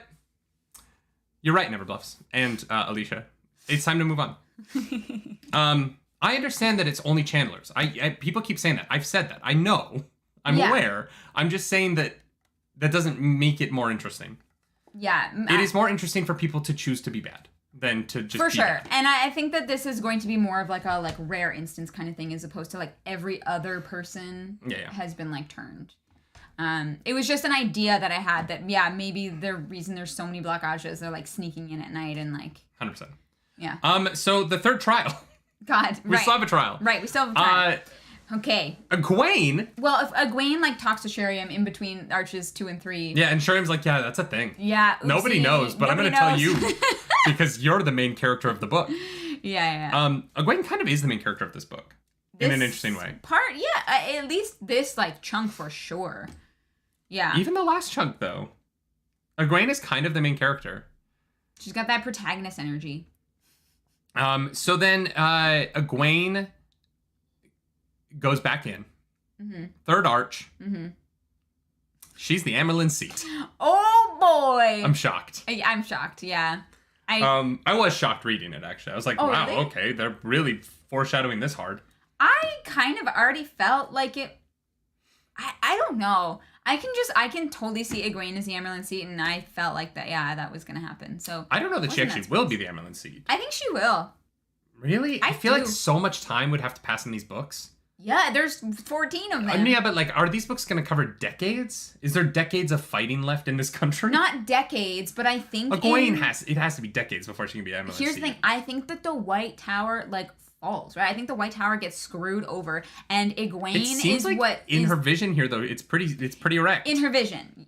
That shaft is pretty erect. It is erect. Thank you, Robert Jordan. No, I agree. That is like a possible form of events in the future. I do think she's going to be the Amarylline Seat, but it's more going to be like the Amarylline Seat of the Ashes that she can build up without having taken the oaths. Oh, okay.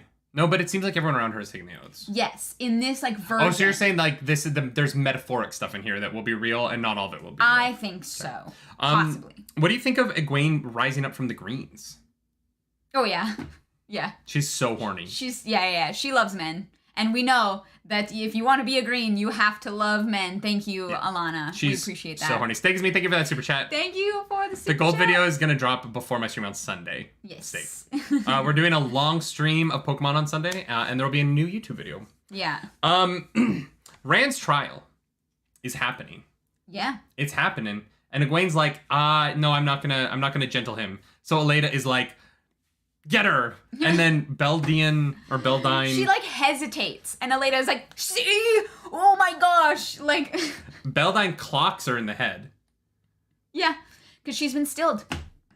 Yeah. Wild. This whole thing is wild. This whole thing is Egwene wakes up on a table. There's 13 Aes Sedai, 13 Madral in the room. She's like naked. And then she channels Balefire, which I think is like the green stuff from Game of Thrones. So that was my first thought. My second thought was it's kind of like the Fiend Fire. Like, I think it's got to be one of those, because then later she's like, wait, what's Balefire? And then she straight up just burns through Murdral. Yep. Mm-hmm. Wild. Mm-hmm. Like, truly, truly wild. Yeah. She's so powerful. Yeah. Well, and that's the thing. That's why I think she's going to be the Emerald Seat. Like, I think Nynaeve is going to be, like, the most powerful overall. But I think that she's just going to not have the temperament for it, right? I think that Egwene, that's why I think Egwene is going to be the Emerald Seat, because it cannot be Elaine, right? Elaine has to go be queen. Yeah. So it's got to be Egwene. Do you think Nynaeve stays with the Aes Sedai? Maybe. I don't know that Nynaeve ever gets risen to Aes Sedai. Oh, like Aes Sedai at all? I mean, I think. Yeah, I don't know that she. I think that she like might leave before she becomes Aes Sedai. I feel like one of them doesn't come back from this. Huh. Like at the top of the next book, I think that one of them doesn't come back from this trip out. Because otherwise, you're just literally, like, you know, in order just for it to be different. And maybe it's just my desire for it to be slightly different this time. Yes, the problem with that is that Nynaeve still doesn't have complete control. Like, she's still very emotional, and I really hope she kind of gets that under control before she decides to, like, go out on her own. Because that's scary, right? Sam Parfait, thank you for that super chat. Hey, do your copies of the book have a glossary? They do, yes. Like the pronunciation guide? Yeah. Yeah, I don't look at it. I don't want to be spoiled. I mean, Daughter of the Night, see Lanfear. Yeah, that's stuff I don't know. I feel like glossaries are spoilers. I guess they can be sometimes. And so, well, because I haven't read the whole book, so it's going to be a glossary for things that are in later parts of the book. Later. Yeah, you're right. So I don't read glossaries for books that I haven't finished. You know what? Fair enough. You know what I mean? Because I did that once for a Game of Thrones book when I was a kid. And you got spoiled? Well, I was spoiled on lineage. Who was related to who. Oh, right? Yup. Steak, thank you so much for the super chat. I'll probably forget all this by the time I start reading the series. I love that you watch the show without reading the books. That is very funny. We love that. So we got to keep going. Yep, we have an hour left, and we have not gotten halfway through yet. Yep. Sam, welcome to the nerd table. We appreciate you. Thank you for joining the nerds. The nerg? The nergs. The nergs. The nargs. So Aleda betrays her.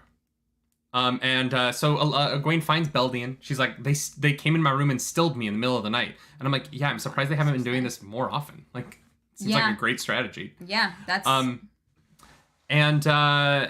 Rand is being gentled. Literally, she can, like, see it in the distance through a window, I guess. And she's like, I could lift him from here, but then they would see me channel. And then the arch pops up and she's like, I could save him from being gentled, or I can watch him be gentled as I walk through the arch. And she's like, God damn it.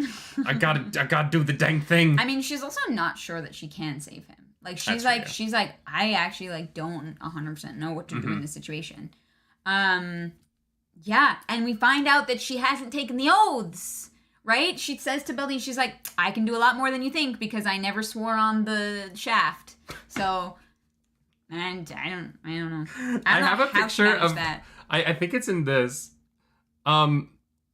Where oh yeah, the library. Oh, this was from the Varen chapter, but the library stood a little apart from the tall, thick shaft of the White Tower proper. Thank you, Robert Jordan. Robert Jordan was a horny motherfucker when he wrote these books. Yep. It's like, Egwene walked into the giant penis.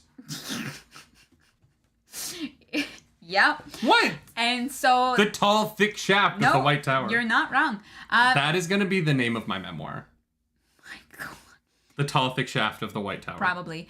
And so, yeah, so the arch is, like, crackling with this weird, like, energy, and so she runs through it, and it hurts. Yeah. And she gets back out of it, and the thingy is, like, vibrating, and all the Aes Sedai are sweating, and, you know, it got really spicy in there, I guess, because the ring was nearby. Yeah.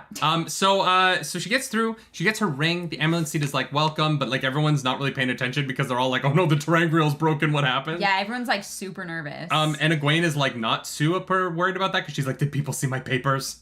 Yeah. Right. And then this is where Aleda is like a dick. And we don't Aleda's like her. a dick some more. She's like, you're a wilder. And Egwene's like, I'm kind of not, though. And she's like, no, I know that you're kind of not, though. But you are to me. And I'm like, sure, Aleda. And then she asks Alana what it means to be a green. Yeah. Alana's like, you have to like dick. Yeah, basically. You have to really, you just have to like dick. No. Like, what does it mean? She's like, I know. But like, what does it mean? She's like, oh, we're the ones who like stand ready. And then Alana is like. She gets all like proud. I like it. She's like. I should have stopped this when the thing was buzzing. I would like to do dishes. I would like to share your punishment. And everyone's like, no, that's so dumb. And I was like, yeah, this is dumb. But it's an excuse. She wants to hang out with Egwene. She likes her. Yeah, she does. She likes her. She doesn't just like men. But she also is like, yeah, when two terangrials that are of similar ilk are in the same room, sometimes bad things happen. And this is great writing. No. This is not convenience. It's great. This is great writing. Yeah. You set up that she has the ring. You set up that she's actually worried about bringing the ring to this event. Yeah. The terangrials buzz, and then you tell the audience if two terangrials that are related to similar things are in the same room, the dream ring for the dream world and the arch that takes you to the alternate reality are related to each other, and so they interact with each other. This is great writing. Yeah. It goes back to what I said about the convenience of Min running into the girls outside of the Adam house in Falma. Yeah. This is the way that you set up interactions between the world and the characters that draws the audience in, because it's like, oh my god, of course the thing was buzzing. It's the terangrials. Yeah. It's so cool. I'm kind of sad that they're leaving the White Tower again, because I was almost certain that Egwene was gonna like try and go through the arches with the ring. No, that'd be a bad idea. Well, we don't know, right? That would be a very bad idea. Probably. Considering the last time almost killed her just by having it in the room. Well, but that's the thing, is like, we don't know how it works, and I just wondered if they'd get to that point where it was like, well, we don't know what else to do, and so I was just curious. Steak, welcome to thank the you for nerd joining table. the Nords. The Nords. So then Egwene is sent to bed, because that's what you do after you kidnap her in the middle of the night to go do this bullshit. Yeah, so she goes to Nynaeve's room, and Elaine is there, and she's crying, and then they all cry together. They all cry. Yeah. And then Nynaeve is like, we're gonna get our revenge. And I was like, revenge for what? Whoa, okay, wow, all right. There. Nynaeve is like, we will make these Aes Sedai pay for training us, and...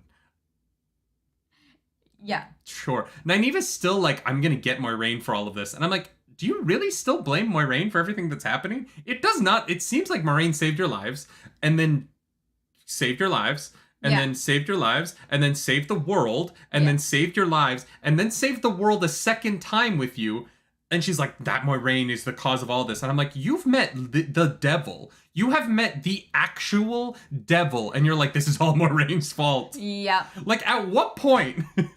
At what point does Nynaeve go, you know, it's almost like Moiraine isn't responsible for everything that has happened. I don't know. Nynaeve holds grudges. Nynaeve holds grudges for sure. Which is why she cannot be the Aemilian seat. But That's I think she. What I mean. She. But also, I don't think she can join the Aes Sedai if she actively wants to kill one of them. She can't take the oaths because she wants to use the one power as a weapon. Like the entire reason she's here is to use the one power as a weapon. She can't take the oaths. That's why I think she leaves. She's gonna get trained up, and then she's gonna be like, "Just kidding, bye." No, I'm serious. I think that she leaves. You might be right. And Egwene stays, and I think that it fractures the relationship for a while. That would make sense. Yeah. Because she literally wants to use it as a weapon. Like, that's her goal. And she says it in the end of this chapter when she's like, we're gonna get our revenge. I just read Eric's. Nynaeve believes Moiraine is turning the frogs gay. Okay. Okay, let's go. Matt wakes up again. He eats more 5 meals. Yes, more food. And he heads down to the guardhouse to, like, suss out some information about trying to sneak out of this place. He runs into Elsa. No, that's second. Oh, I thought that he was goes to the guardhouse. And the guards are like, yo, dude, we know you, we're not going to let you leave. And he's like, damn it, I just let them know what I look like. Yeah, he's like, I just messed up. I made this so much worse. Yeah. Then he runs into Elsa, who gets super weird. Which is weird, because if she is Lanfear, Lanfear went and, like, saw him earlier, so I don't know why she's suddenly being all, like... Maybe she's, like, trying to act as what she thought Elsa would act like. No, I literally know. It was very strange. This scene with Elsa is, like, set up to be like, oh, it's not the Elsa that you know. And I'm like, yeah, but it's also not the person who is impersonating Elsa. Yeah. Cool. Yeah. And then Matt from Cawthon goes to the training grounds. Yep. Looks at all the sweaty men and goes, me too. I could beat them. Yeah. He's like, wow, those pretty boys. I can whack them with my shaft. And he does. He does. And then he literally beats up the best swordsman, who is almost warder level. Yep. I am fine with Matt having quarterstaff knowledge that he didn't previously have. But, like, he's a god. Yeah. And I think it's the old blood. Like, that's the only way I can, like, explain Elsa from Frozen. No, not quite. But thank you for the but she's a little frosty. She's frosty. Matt goes, like, full on Rand in the Void here. Yeah. Like, he pulls, like, the Void, and then honestly, the scene reminded me of in the Sherlock Holmes movie with Robert Downey Jr., when he's in a boxing match, and he's like, well, he stepped on his left foot, and so he's going to swing his right fist at a 36-degree angle, and I'm going to undercut him with a... And I was like, Matt is literally, like, a Jedi. Yeah. He uses the Force. Yeah, pretty much. That's what it feels like. And it's just interesting because you're like, well... look, I get that the quarterstaff versus sword thing, which then comes up later, right? You know, the arms master is like, who was the greatest warrior of all time? He was defeated by a farmer with a quarterstaff. You remember that guy who won every battle and defeated many enemies? Defeated with a quarterstaff. And, like, that I get. It's just... the origin short. We finally know where that origin short comes from. Yes. From the show. However, Matt is dying. He is too weak to stand. Yeah. And is able to, literally He has bursts of adrenaline. He's able to use the Force, and to be fair, he hit I would be Gawain. more fine with... I would have enjoyed it more if it was more about his old blood than if it was about how his dad was a former quarterstaff champion. Yeah, who trained him as a kid. Because when he was training with Lan, it did not, at no point in any of the Lan is training the boys how to fight, did it come up that Matt had been training his whole life as a quarterstaff champion. It just wasn't relevant until now. Yeah. And it was just suddenly relevant. Yeah. And I'm like, wait, but we've seen Matt in combat before. Like we've experienced him in combat before, and he at no point where the book's like Matt was doing really well because he is a god tier quarterstaff fighter. He was good with the bow. We always knew that, but like he's they like only talk about his blow. Like you said in like the first battle, he's the only one that like fell off his horse and was like struggling against the Trollocs. And so, it was just... The book adding in the element of like, oh yeah, of course I'm good at the quarterstaff. My dad was a quarterstaff champion and he trained me. Yeah. Was just a very sudden backstory thing that I was like, okay, cool. I'm like, I buy into it. It's cool, but it was very sudden. I understand he didn't have the quarterstaff on him in those moments. It is just, it is a strange thing to introduce in book 3. It never came up, right? Yeah. Like, Lan could have chopped a branch off of a tree when he was training the other boys. I don't know if you guys know this. Quarterstaffs are really easy to find. They're called sticks. Yeah, it's just one of those things where it is a little bit convenient, but I'm not mad about it because I'm fine with it. It was like great. What Rand kicking their asses? Awesome. Yeah. Matt kicking their asses was awesome, and the fact that the Aes Sedai are upset with him because he hurt Galad is the funniest. I know, they all rush over and they're like, it's literally the funniest. The girls are like, how dare you hit our golden boy? I know. I'm like, guys, relax. And the joke, Gawain's like, I wouldn't be surprised if one of those Aes Sedai just bonded him to her while he was unconscious. And I was like, I know. I was like, what? A weird joke. Okay, I don't like it. Yeah. Mm-hmm. Yep. Mm-hmm. Also, it is weird that there's like fighting competitions at Beltane. They just like to have fun. I don't know. But like, why is there such... I don't know. It is funny that they're like, oh yeah, the Beltane. Remember the festival from the beginning of the books that was all about drinking and stuff? Yeah. No, there's a fighting competition every year. Yeah. That Tam usually wins, but Rand at no point talking about Tam is like, oh yeah, my dad is an incredible quarterstaff fighter. That's what's weird about it, is it's brought up as if it's like, oh yeah, Beltane, where they have the fighting competition. And I'm like... We talked about Beltane a lot, and that never came up. Yeah. There was no, like, oh, I'm excited to see your dad kick butt in the quarterstaff competition. You know, like, It's fine. I'm not really complaining. It is just funny that, like, this thing that, the what Beltane was is very different. Yeah. Mm-hmm. That competition is mentioned in book 1. Interesting. Is it? I don't remember. I don't remember being brought up at all. The archery competition, yes, I do remember that because Tam. I remember archery, yeah. We know that the Two Rivers people are like pretty good archers, but yeah, I don't remember much about. I don't remember anything about the quarterstaff, and also that his dad is a horse trader. That was that. Also, that his dad does nothing dishonestly. We need to move on. We have so much left to talk about. We need to keep going. Mm-hmm. Gawain and Galad get their asses kicked. The girls are upset about it because Galad is hot. We don't get any more of Galad from here on out, so we don't get to find out how he feels about it, unfortunately. But I'm assuming we'll get that at some point. I'm really sad we don't get another scene with Matt and Galad before Matt leaves. Because we never get to see how Galad feels about losing this fight. I mean, we might. Well, yeah, but Matt won't be there for it. We might. Matt is going to Caemlyn. Oh, yeah, but that'll be... But Galad's not going to Caemlyn. Not yet. If Morghese finds out that Elaine is gone again, she might bring the boys home. That's fair.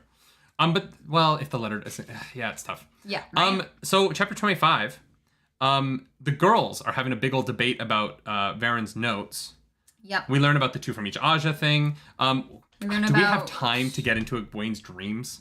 Yes, we will make time. Oh my god, this is gonna be a long episode, y'all, because Egwene has like all of the dreams. But we also find out that one of the Aja that left was called Joya, which is like a weird thing. I think that Joya is gonna be redeemed.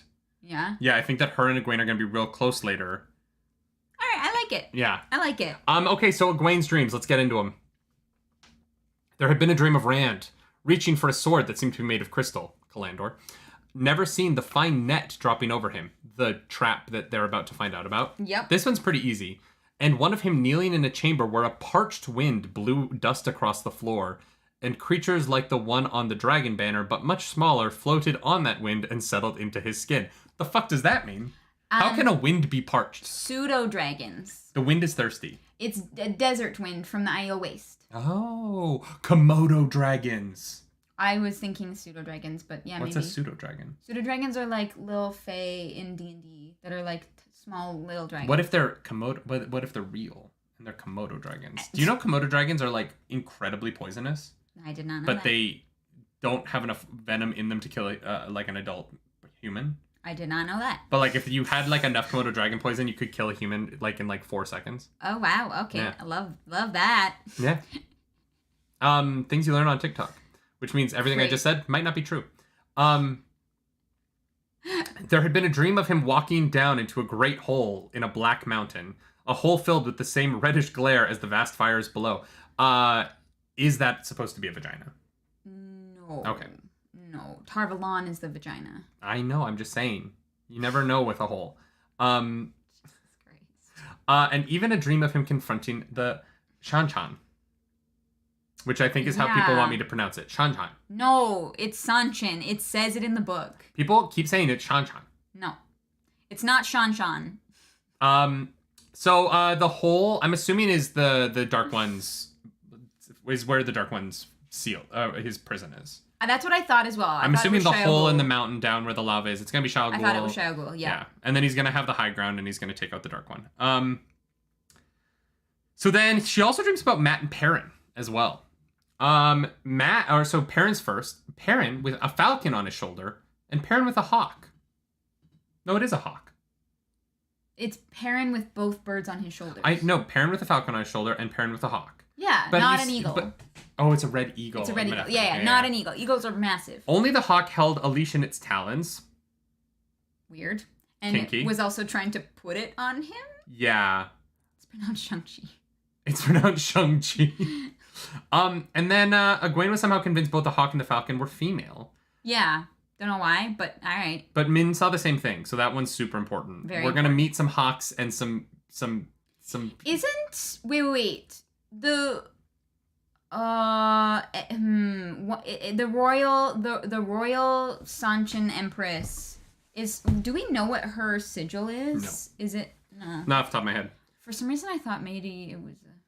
Doesn't matter. She also has a dream about Perrin, and this is put between dashes to make sure that it is like very bolded with a beard. Yeah, with a beard. Leading a huge pack of wolves that stretched as far as the eye could see. That's, yeah. Mm-hmm. That's great. I'm into it. I don't know how the show's going to be able to afford it, but yeah. I'm super excited to see that. Those about Matt had been even nastier. Sexy. I don't think he's using nasty in that context. I don't think so, but... Matt placing his own left eye on a balance scale. Okay. I don't want to see that in live action. I'm okay, Rafe, if you skip that one. Yeah, I'm okay. That's got to do with the like luck and gambling thing, though. Matt hanging his neck from a tree limb. Gross. Yep. Though I'm also good not seeing that. Yeah. There had been a dream of Matt and the Shanchan as well. But she was willing to dismiss that as a nightmare. Yeah. Just like the one about Matt speaking the old tongue. That's definitely he speaks the old tongue all the time. He does it all the time. He's done it in front of Egwene multiple times, and she's like, "It's weird that he did that. I don't understand." Egwene, you watched him do that, like literally. That happens. Multiple times. We should. You know what we didn't bring up? What? Matt speaks the old tongue before he fights Galad and Gawain. Oh, and Hamar by accident. is like, he's like, you speak the old tongue? He's like, but he doesn't realize it. Yeah, cool. he does it a few times actually. Didn't say Matt's. Oh. I just read a spoiler because it was deleted mid-sentence. I'm so sorry. I don't think it was a spoiler because it didn't make sense to me, but it will. None of this will be on the show. Rock, you are probably correct. Dusty Will says RJ's pronunciations sometimes differ from the glossary. We'll have to look into Shine. I cannot wait to see I'm going to keep pronouncing things however I want. And y'all are probably going to stop watching the show. Sheen. It's the Sheen. So, yeah, the dreams, the Rand ones seem very obvious. The Perrin ones are a little tough because we don't know who this hawk and this falcon are. Yeah. And I don't know why Matt is important. Gonna hang. I don't know. It's gonna suck to lose him so quickly after we just got him back.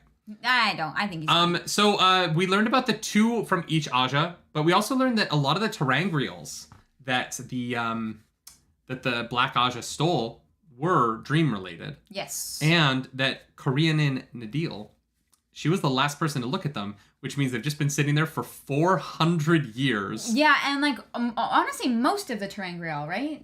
Any of the ones that they mention Basically, she is the Yeah. last person to have studied them, which means We are that- going to learn a lot about Korean in soon. Yep, and this dream world is gonna Do you get think spicy. Egwene is Korean in Nadil Reborn?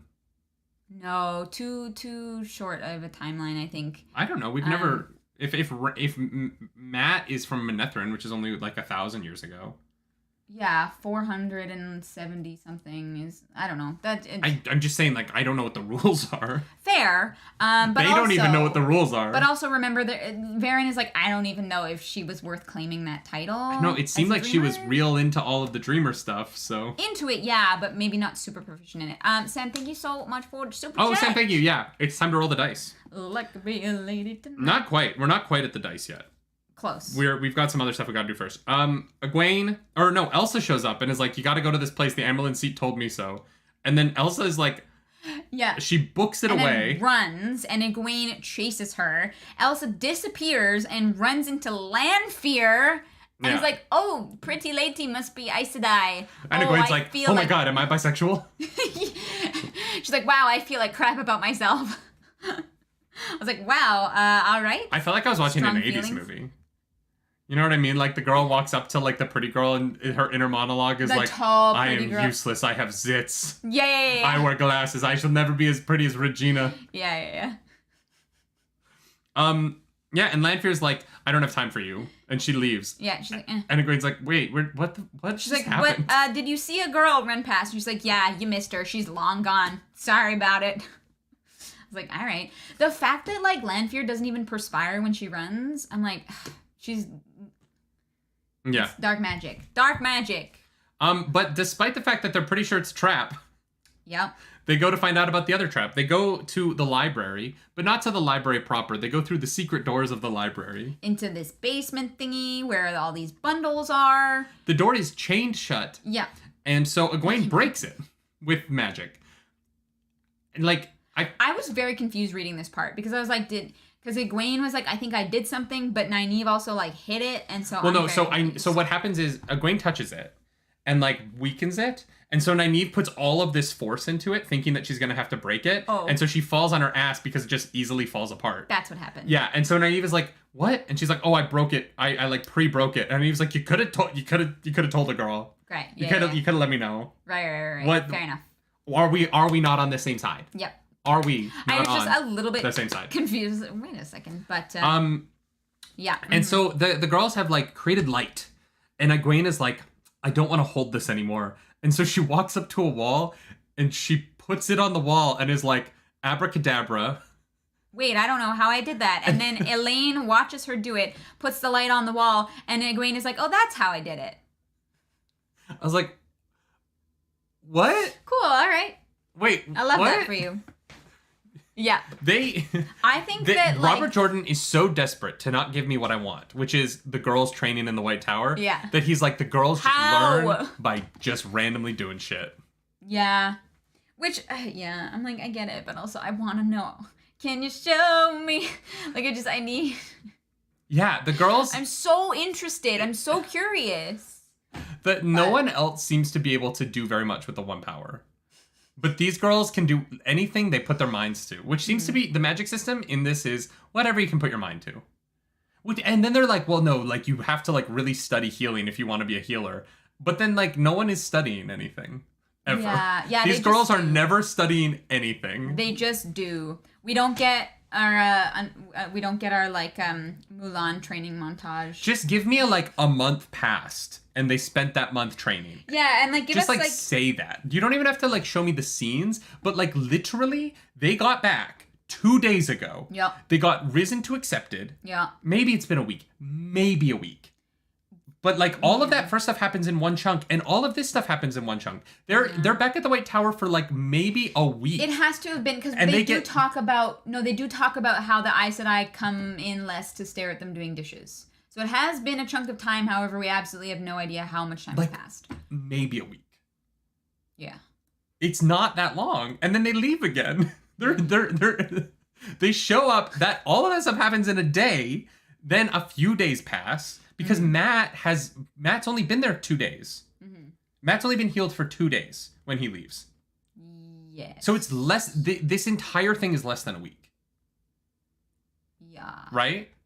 Watch World says they are going to classes. They do not mention going to classes once in this. Yeah, but like we don't get to see. They never mention going to classes. The training. They're there for 3 days.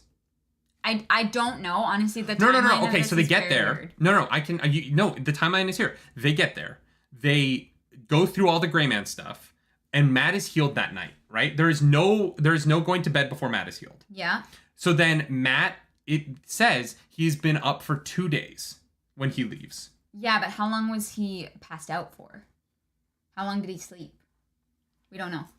Oh, how long was he unconscious? Like, he could have been out and we wouldn't know. Like, because we haven't been told. At least 3 or 4 months. There's no way. The girls have been training? Oh, before they were kidnapped. Yeah, but that's before they were accepted. Yeah. They still, like, they have functionally, they still need to choose their classes. Yeah, they have functionally been here for days. Matt can't have been unconscious for that long. Probably not super long. I'm just saying, like, this all happens in, like, a week, and then they just leave. It is again. A lot. Like, yeah, it happens really quick. Mm-hmm. And so, yeah, they go through all these belongings, and they find everything kind of leads to Tyr in a very not obvious way. Oh, yeah, Nynaeva's been upset that it's been a week. So they basically are there, like, maybe 10 days. Okay. The girls were at the tower before Matt got there. No, they brought Matt. They brought Matt to the tower. Yeah, no. They brought Matt to the tower. They were there when Matt got there. They literally carried him in. They were with the party. Yeah. Gwen was also trained on a leash for a while, worth noting. That does not count because that's not Aes Sedai training. Yeah, like we never get to experience how the Aes Sedai train to be Aes Sedai. Yeah, because we want to see why Eleda has such a bias against wilders who just do things on instinct, right? Like, we don't get, like, we have not been given any of the actual, like, training wait. to... 10 days is a week in the Wheel of Time? No, shut your face. Get out of here. Why? Cool. Great. Thank you. Thank you, Robert Jordan. That's so rude. That's so rude. It's in the glossary. Well, we can't read the glossary because spoilers. Okay. Let's move on. Yeah. So they go to the library thing and they find bags of clothes and explicitly old clothes and clues that they need to go to Tyr. Yeah. Only those 2 things. Yeah. Only those 2 things. And so they're like, okay, well, it's probably a trap, but I guess we're going to go to Tyr.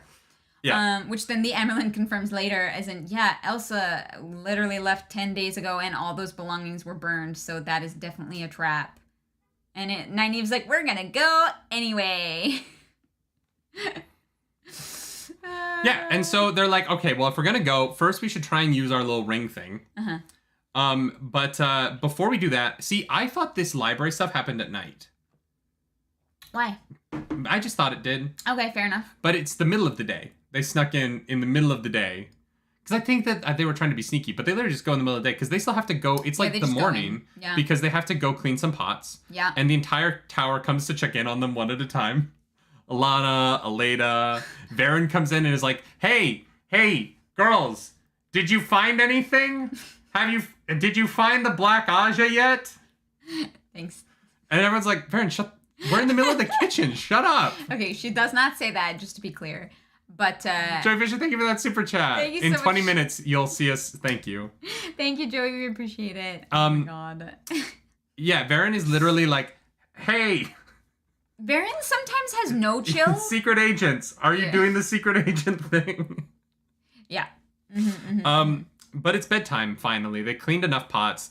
Yeah. And Egwene is like, I'm going to use the ring. And Nynaeve's like, I'm more powerful. I should use the ring. And then Egwene's like, no, I'm the dreamer. And then Nynaeve's like, well, maybe we should use it together. And Egwene's like, we don't know how it works. No, yeah, also, what? It's a ring. Yeah. What exactly was her plan? Yeah, it's like, Nynaeve, we appreciate the thought, but no. And then Elaine is like, I'm here too. Yeah, Elaine is gonna watch. She's a voyeur. Yeah, she's a voyeur. So Egwene goes to bed. And we get pleasant fields. She's like, wow, the dream world is amazing. She's like, wow, it's so nice here. Why did she say it was dangerous? Psh, and then she turns around. She's in an inn. You want to know how she knows it's an inn? Because she's an innkeeper's daughter. It's like, okay.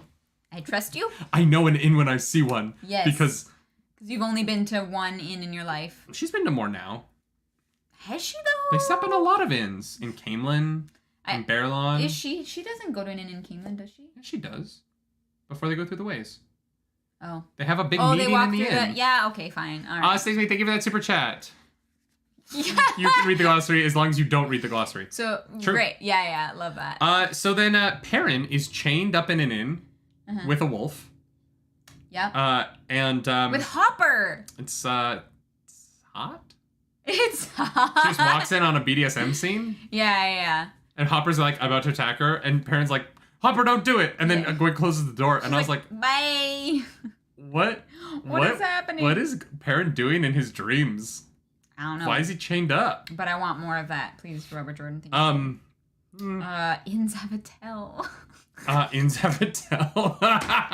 Eric, that is such a good comment. Well done. Terrible line, but such a good comment. Then she pops in on Rand. She's just doing the greatest hits. You know what I mean? Going to see all of her friends. The greatest hits, yeah. Rand is sitting by a fire, and he's like, "You're not real." And she's like, "No, I am." And he's like, No, you don't understand. My dad stabbed me, and my mom fed me poison, and you're not real. Yeah. And he's sitting there playing his flute. Being a little Sag boy. Yeah, he's like Sag loner boy, which I get, but I really, I was like hoping that this would be a nice moment. It's not a nice moment. She has to run away because he tries to kill her, which I understand, but my heart just wanted. I have a feeling it's not the first time he'll try to kill her. And then we get to the Heart of Stone. This is fascinating because Sylvie is Lanfear. Lanfear is everybody. Yeah, Lanfear is like, sometimes having an ugly face helps me. You see Lanfear in everyone. You're like, Shariam, Lanfear, Elsa, Lanfear, Sylvie, Lanfear. Any woman in this book, you're like, that's Lanfear. She's everywhere, yeah. Egwene, also Lanfear. Maybe sometimes. But the best part about this section is that Egwene, probes the sword. She's like,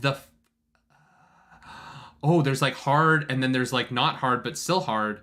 The not hard, but still hard, men. Not hard, but still hard. And the protection around the sword has both sides of the one power, meaning that the girls going down, they're going to have to help Rand uncover it. Yeah. It's not going to be able to be opened by one or the other. It's going to have to be them together, which is very fun. I do like that. Yeah, and so she wakes up and she's like, we definitely have to go to Tyr. Be the Lanfear you want to suspect in the world. She's definitely Lanfear. Oh, yeah. Egwene wakes up and she's like, we definitely have to go to Tyr. Well, at first, no, she tries to grab the ring. She's like, Sylvie, don't touch that. And then it hurts her, right? Oh, yeah. And I was like, that's why I knew. I was like, it's obviously Lanfear. Yeah. She wants the ring. Cause her precious. Yeah, well, cause I think that Lanfear, everyone, so Balsamon and Lanfear are both trying to collect things related to dreams. And so that ring, very important. Yeah. Yeah, so she wakes up, she's like, we're gonna go spring the trap. Mm-hmm. We're gonna leave the White Tower again. It's been 10 days, but we're gonna go. Yeah. And then she's like, I don't want to be alone. And the other two girls are like, I also don't want to be alone. So they crawl into bed and try not to elbow each other as they make sweet, sweet love. I mean, hey, so you gotta let loose sometimes, you know? Chapter 28. The girls go to Matt. Because they're like, whoa, we need to get a letter. They're smart about it. They're like, we need to tell Morghese this time, or else we're gonna be the cause of a war. So they go to Matt, and they're like, will you deliver this letter? And he's like, no. And they're like, for us? But pretty please. And he's like, no. No. And then Elena's like, by the power of Grayskull. Yeah. He's like, no. But meanwhile, inside, he's like, but God, they're I would really hot. Love to get laid right now. Yeah. He's like, this is hot. I'm into it. Matt is into group stuff. So horny in this scene. Matt is into all the group stuff. Every girl's eyes are pretty to him from now on. He's just like, that girl's got. I mean, to be fair, all the girls are very attractive. So it's I don't well blame cast. Him. But well cast. So they're like, okay, fine. We'll give you this letter that will allow you to leave town. And he's like, oh, well. Well, great. I'm in. Yeah, of course. Yeah. I will carry it in my mouth for you, Elaine. Did I say that out loud? I will put it in my mouth, and then I will carry you on my back. Yeah. I'm like, okay, all right. There's gonna be some Rand, Matt tension with Elaine. I'm ready for it. So. You don't think so? No, Matt's Or gonna you die. think he's just horny? Okay. So Matt is like, if they weren't Aes Sedai, I would be very into this. And I'm like, that's not how men work, Robert Jordan. Being Aes Sedai would not stop him. I love that you wrote smut. I did. I wrote smut. I love that. I wrote smut a bunch in these chapters. So they reminisce about Emmons Field here for a bit, and everyone gets all sad. Nice. Yeah. And I liked that Matt still kind of wants to go home, even though he doesn't think he could fit in there anymore. And the girls, he's like, they talk about it like they're not ever going to see it again. And I don't think that's true. I think there's going to be a big Yeah, I think that there's going to be a like... Manetheren 2.0? Yeah, I think so. We're going to get Manetheren 2.0. Yeah.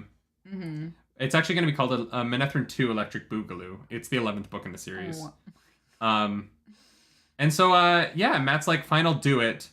And I wrote down, Matt wants away from Celine as well, which I appreciated. Matt knows Celine's not in his best interest. Wait, sorry, 1 second. Mike, the women in the show are stunning. I don't know what... Wait, what? The showrunners didn't want to satisfy the male gaze. The women in that show are stunning. And the women in the books are also stunning. So I don't see what the problem is. Yeah, they're both very hot. Yeah. But also so are the men. Yeah. Matt, Daniel Henney is very attractive. I love that it's like, yes, Matt has nice eyes. Oh my god. So Sawan joins them in the kitchens. She gets real mean to... She stomps around. She's like... She doesn't stomp around. She goes around and is like... Dust. She you know what she does? She pulls a full Gordon Ramsay. Yeah. You know what I mean? She just Gordon Ramsays her way around the kitchen. Yeah. Mm-hmm. And I kept calling her Lapras because I'm dyslexic, but Laras? Lapras? No, it's Lapras. Lapras. Yeah. I said Lapras is Salt Bay. Salt. So Sawan pisses everybody off and sends Elaine to go get her mouth washed out with soap. Yeah, I was like, wait, just make something up. And it's like, how dare you use those words? And she's like, wait, I didn't. And Nynaeve knows what's going on. And Egwene is the one who talks back, and so Elaine still gets punished, even though it's Egwene's fault. And Elaine is like, I don't know what I did. Yeah. So Sawan and in the middle of a kitchen, Sawan and Nynaeve have a secret conversation for a long time. Yeah. Sawan's like, it's been too long, I need to leave. And then they talk for 2 more pages. She stands there forever. I'm like, how is nobody suspicious? Are they all so scared of her? And she's like, yeah, God, these stupid scared people, God, don't have a spine. And I'm like, what is happening? It's like, I don't. Are you guys arguing in the chat about whether or not the women on the show are attractive or not? Somebody said they're not conventionally attractive, which I think they've only ever seen photoshopped women. I don't know how you... Yeah, no. No, they're all very hot. Yeah. Rosamund Pike could do anything to me. Rosamund Pike... And I would thank her. Rosamund Pike was cast as Gone Girl, who is the definition... the defining trait of the character is being traditionally attractive. Yeah. They plucked her... Her and Sawan, I'm like, oh God, I can't. It's too good. I'm like... I think that, the vapors. I don't know. I guess Sawan is older, which is unattractive to some people. That actress, they're she's not 20. She's very nice. Pike is 5 at best. Janan, you are the wrong. Because you know what you don't get to be if you're a 5? A literal movie star. Yeah. Not that anyone is actually 5. The whole rating system is nonsense, but Rosamund Pike is literally a movie star. Yeah, she is God's gift to us. Yeah, I don't know. That show is very, very dripping in attraction. Yeah. Rand, super hot. Perrin, very hot. Daniel Henney. Daniel Henney is so hot that I know his name. Tier. Yeah. I learned his name. I've been thirsty after Daniel Henney for the past 4 months because of that show. Mm-hmm. Anyway, we have 4 more chapters. Yeah. Mm-hmm. So Juan is Elaine's in on it. And Nynaeve is like, why not just... And she's like, well, because I needed to have plausible deniability. We've talked about this already. But I guess. I get it. I actually agree with Swan here. I think it was a nice play. I don't think that... I guess soap in your mouth, whatever. It's not the worst punishment. But. Yeah, it's unpleasant for a few minutes. Elsa. Yeah. has not been in the tower for the last 10 days, which means the White Tower is so big that Elsa didn't could just be know. gone and no one would even notice. Well, they didn't know. I don't know. It's one of those things where I'm like, I still don't understand Elsa the scale. was one of their friends. Not really. They knew her. They knew her, They kind had of. Okay, it would be like if someone got expelled from your high school, who you talked to once a week. Yeah, you would know. And you were like, wait, what? Elsa got kicked out and nobody told us in the last 10 days more than 10 days, because a week in this world is 10 days. They just didn't know that Elsa left? Yeah, That's not news in the White Tower? It is kind of strange, although, like, generally punishments aren't, like, announced. I don't know. Yeah, it does seem strange. Yeah, it's just odd to me that they were completely unaware of this. Well, because we know that they were there a week, which is 10 days. Rick says she was still a novice, though. Yeah, but they were novices, too. They were novices until they only got their back. accepted trial, Yeah. like, a few days ago. Yeah, it seems weird that they wouldn't... I don't know. It is odd to me. Okay, but here's a problem. Siren says they were being punished around the clock. Yes, but they were being punished in the kitchen. In the kitchen, I don't know if you've ever worked in a restaurant, but the kitchen is where gossip happens. Yeah. They would, if you work in a kitchen, you know shit.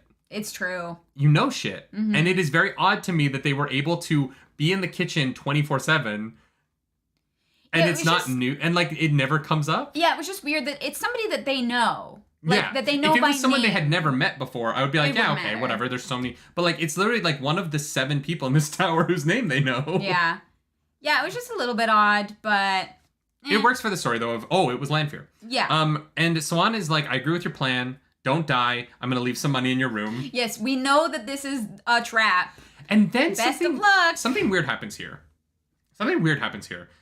Kalandor feels to me like something that everyone knows about. But it's a secret. And she's like, not a lot of people know about that. Kalandor. And I was like, oh, really? It feels like everybody. I thought all of the prophecies of the dragon were kind of like widely known. And so the fact that it is part of one of the prophecies of the dragon, which means that it's written in books that people read, but that the sword is a secret, is very strange to me. And I didn't understand this section. Yeah. Would the kitchen staff really gossip about a novice put out from the tower when it happens sevel times a year? Yes. That is 1,000% what the kitchen staff would gossip about. What else are you going to talk about, right? Yeah. Like, generally, when people are working, they chat to pass the time, or the people who are out there eating that you can see and probably listen to, like, are talking. Oh, the fact that it's a sangreal is what's... Okay, that makes so much more sense. Okay. I thought people like didn't know that it existed, and I was like, I feel like we've been talking about it so much to be a secret. Yeah, okay, that makes more sense. Because I was like, what do you mean people don't know about the Excalibur? You know what I mean? Yeah. Like, okay, that makes more sense. I was confused. So the fact that it is like the magic sword that can level a city is a secret, but yes, people are just like, sense. it's a thing that exists. Okay. That makes a lot of sense. So Swan is like, all right, get going. I'm gonna leave you some gold. Yeah, and that's the last we see the girls. They're planning on leaving after lunch. Yeah, they're like, we're getting the hell out of here. We're gonna eat. We're gonna have a good meal. Yeah. We're gonna get on the road. Take some food. And that's where we leave the girls for this week. Yeah. After complaining that the girls went missing for a lot of the last book, and then just kind of like We popped got in to be very lots. important at the end. And I'm happy. We got some time with them, and I'm not gonna lie, I really like Nynaeve now. Yeah. I am a huge fan of this character in the books. All right. I did not like her in book 1, and I struggled with her in the first half of book 2. I really like Nynaeve. She's learning, and it's great. Yeah, and I love to see it. She's learning lessons in a way that makes her really fascinating. I think that I just feel like I really love the way she's grown, and the way her relationship has changed,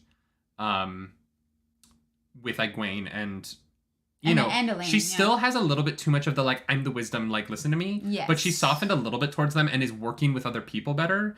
And seeing this character like really open up to teamwork has been so nice. I've been really surprised at how much Nynaeve has become one of my favorite characters in these books. Yeah, the whole like we're gonna make them pay thing was a little bit much, but I agree. That was like, come on, girl. Nynaeve has had such a cool arc already so far, and I love to see it. Thank you so much for the super duper The chat. goat in 6 chapters. We're getting there. That'll be next Next week. week. Next week's section. But this week's section's not over because we have some Matt stuff left. Matt is the luckiest. Matt becomes a murderer multiple times over. Not really. He's a killer, not a murderer. Yes. Yeah. Yes. Matt kills 3 people in the span of these next couple chapters in one evening. 4? Yeah, he kills 4 people. Was it? Oh, I thought he said it was 3. Yeah, no, he kills 1 on the bridge, and then the 2 in the hallway, and then the 1 on top of the ship. Yeah, it's 4. There are 52 named Red Aja in the books. God damn. All right, Wow. well, we have not got there We have yet. a lot of people to meet. Yeah. So Matt goes around town raking it in. Well, Matt, like, literally packs as though he's leaving. Sees, was it Alana? Yeah, Alana. Was it, and he's like, oh, guilty. And she's like, whatever. And I love that she's like, please don't, because Yeah. you're going to piss off the guards. Yeah. Just don't do it. And she's like, all right, fine, you're gonna go do it. And he goes and he wins all the money. All the money in Tarvalon is in Matt's bags. I like this. Devlin says, I like to imagine yakety sax playing for many of the Matt scenes. 1,000%. Him just rolling dice. He is so good at dice, which is not a game that you can be good at. And he is luck. Like he is Taviran. He is Taviran, and also, I don't know, I think that it's also a past Manethrin thing that he just... I loved weird. this because I sometimes dislike luck because I think that luck can be silly. Yes. Because luck can be too convenient. Yeah. What I like about the way that Robert Jordan does this is that it is like a drug to him. And so he's incredibly lucky. And he but gets, while like, he's fevered. lucky, it's almost like channeling, right? It's almost like Rand channeling in book 1. Maybe and so he there is is a channeling. cost. I don't think so. You don't think so? No. Okay. I mean, maybe. It would be weird for him to suddenly start channeling. Well, actually, maybe he was always capable of it, but the dagger was an inhibitor on his ability to connect to Sidon. Maybe. So maybe now, that would actually be really interesting, is if he, now that the dagger's taint is not on him, his connection to Sidon is able to reestablish itself. Yeah, or the dagger is what made that connection, like, by accident. Oh, that'd be cool too, yeah. Or the rod, because it's such a powerful Sa'angreal, it, like, broke the barrier between him and Sidon or something. Yeah, they didn't know what effects Yeah. he would feel from, like, pulling him from the dagger. That's really cool. Yeah, so that's the thing, is, like, it could be the Taviranness, it could be luck, it could be that he is able to channel, because that, like, feverishness... Yeah, it's really, very cool. I think we'll have to look out for, in the next section, the moments of, like, giddy, like, madness that Rand had. And that'll, we'll have to watch out. And that'll maybe give us the hints that will tell us one way or the other. So people start to follow him because he's winning way too much money. Yeah. He's got stacks on stacks on stacks. And so 2 guys chase him down an alley and he's like, and then he just like hides in a shadow. He and hides they're like, and they're like, where'd he go? It's gone. like in video games when you like climb into a bush and people are like, What? Wait. Everyone go back to your roots. Yeah, when you have 100 sneak in Skyrim and you can just crouch right behind the person and they don't see you, it's great. There are times in Elden Ring where you can crouch walk by somebody that's looking at you and they'll be like, must have been the wind. So he's like, I gotta get on the roof. So he starts climbing roofs and then he turns into Batman and he's like, He's like, I've been so lucky. I have all the money in the world. I now am going to get onto a bridge. Wait a second. In the sky. The bridge was very confusing to me. Wait a second. No, maybe that is like an immediate like onset of the like giddiness. I know it's like immediate, and so maybe it's not the same thing. But he thinks back and he's like, "What was I thinking?" Remember? He's like, "Why? Oh yeah. What was I doing?" So maybe he is channeling. Maybe. So he's on a bridge and someone wants to fight him, and so he's like, "All right, let's fight." And he falls. He pushes him off the bridge. They fall together.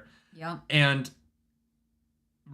Matt gets very lucky because he lands on top of the guy, pushes the guy's dagger into his heart, and doesn't get hurt at all, despite the fact that he fell 30 feet. Yeah, he's Human fine. beings are not soft. If you fall, like movies make it seem like if you fall on top of someone, you're fine, but like humans are very hard. Yeah. Although, like, a body would cushion your fall as opposed to, like, ground. A little, but their ribs will break your ribs. Yeah, he walks away very unharmed, and so it's, yeah. I'm Batman. I'm like, is he? I don't know. That was like a superpower, not very cinematic. Ah, the Deadpool reference. God, Zazie Beetz is so good in that movie. Domino has luck powers in Deadpool 2. She does. Yeah.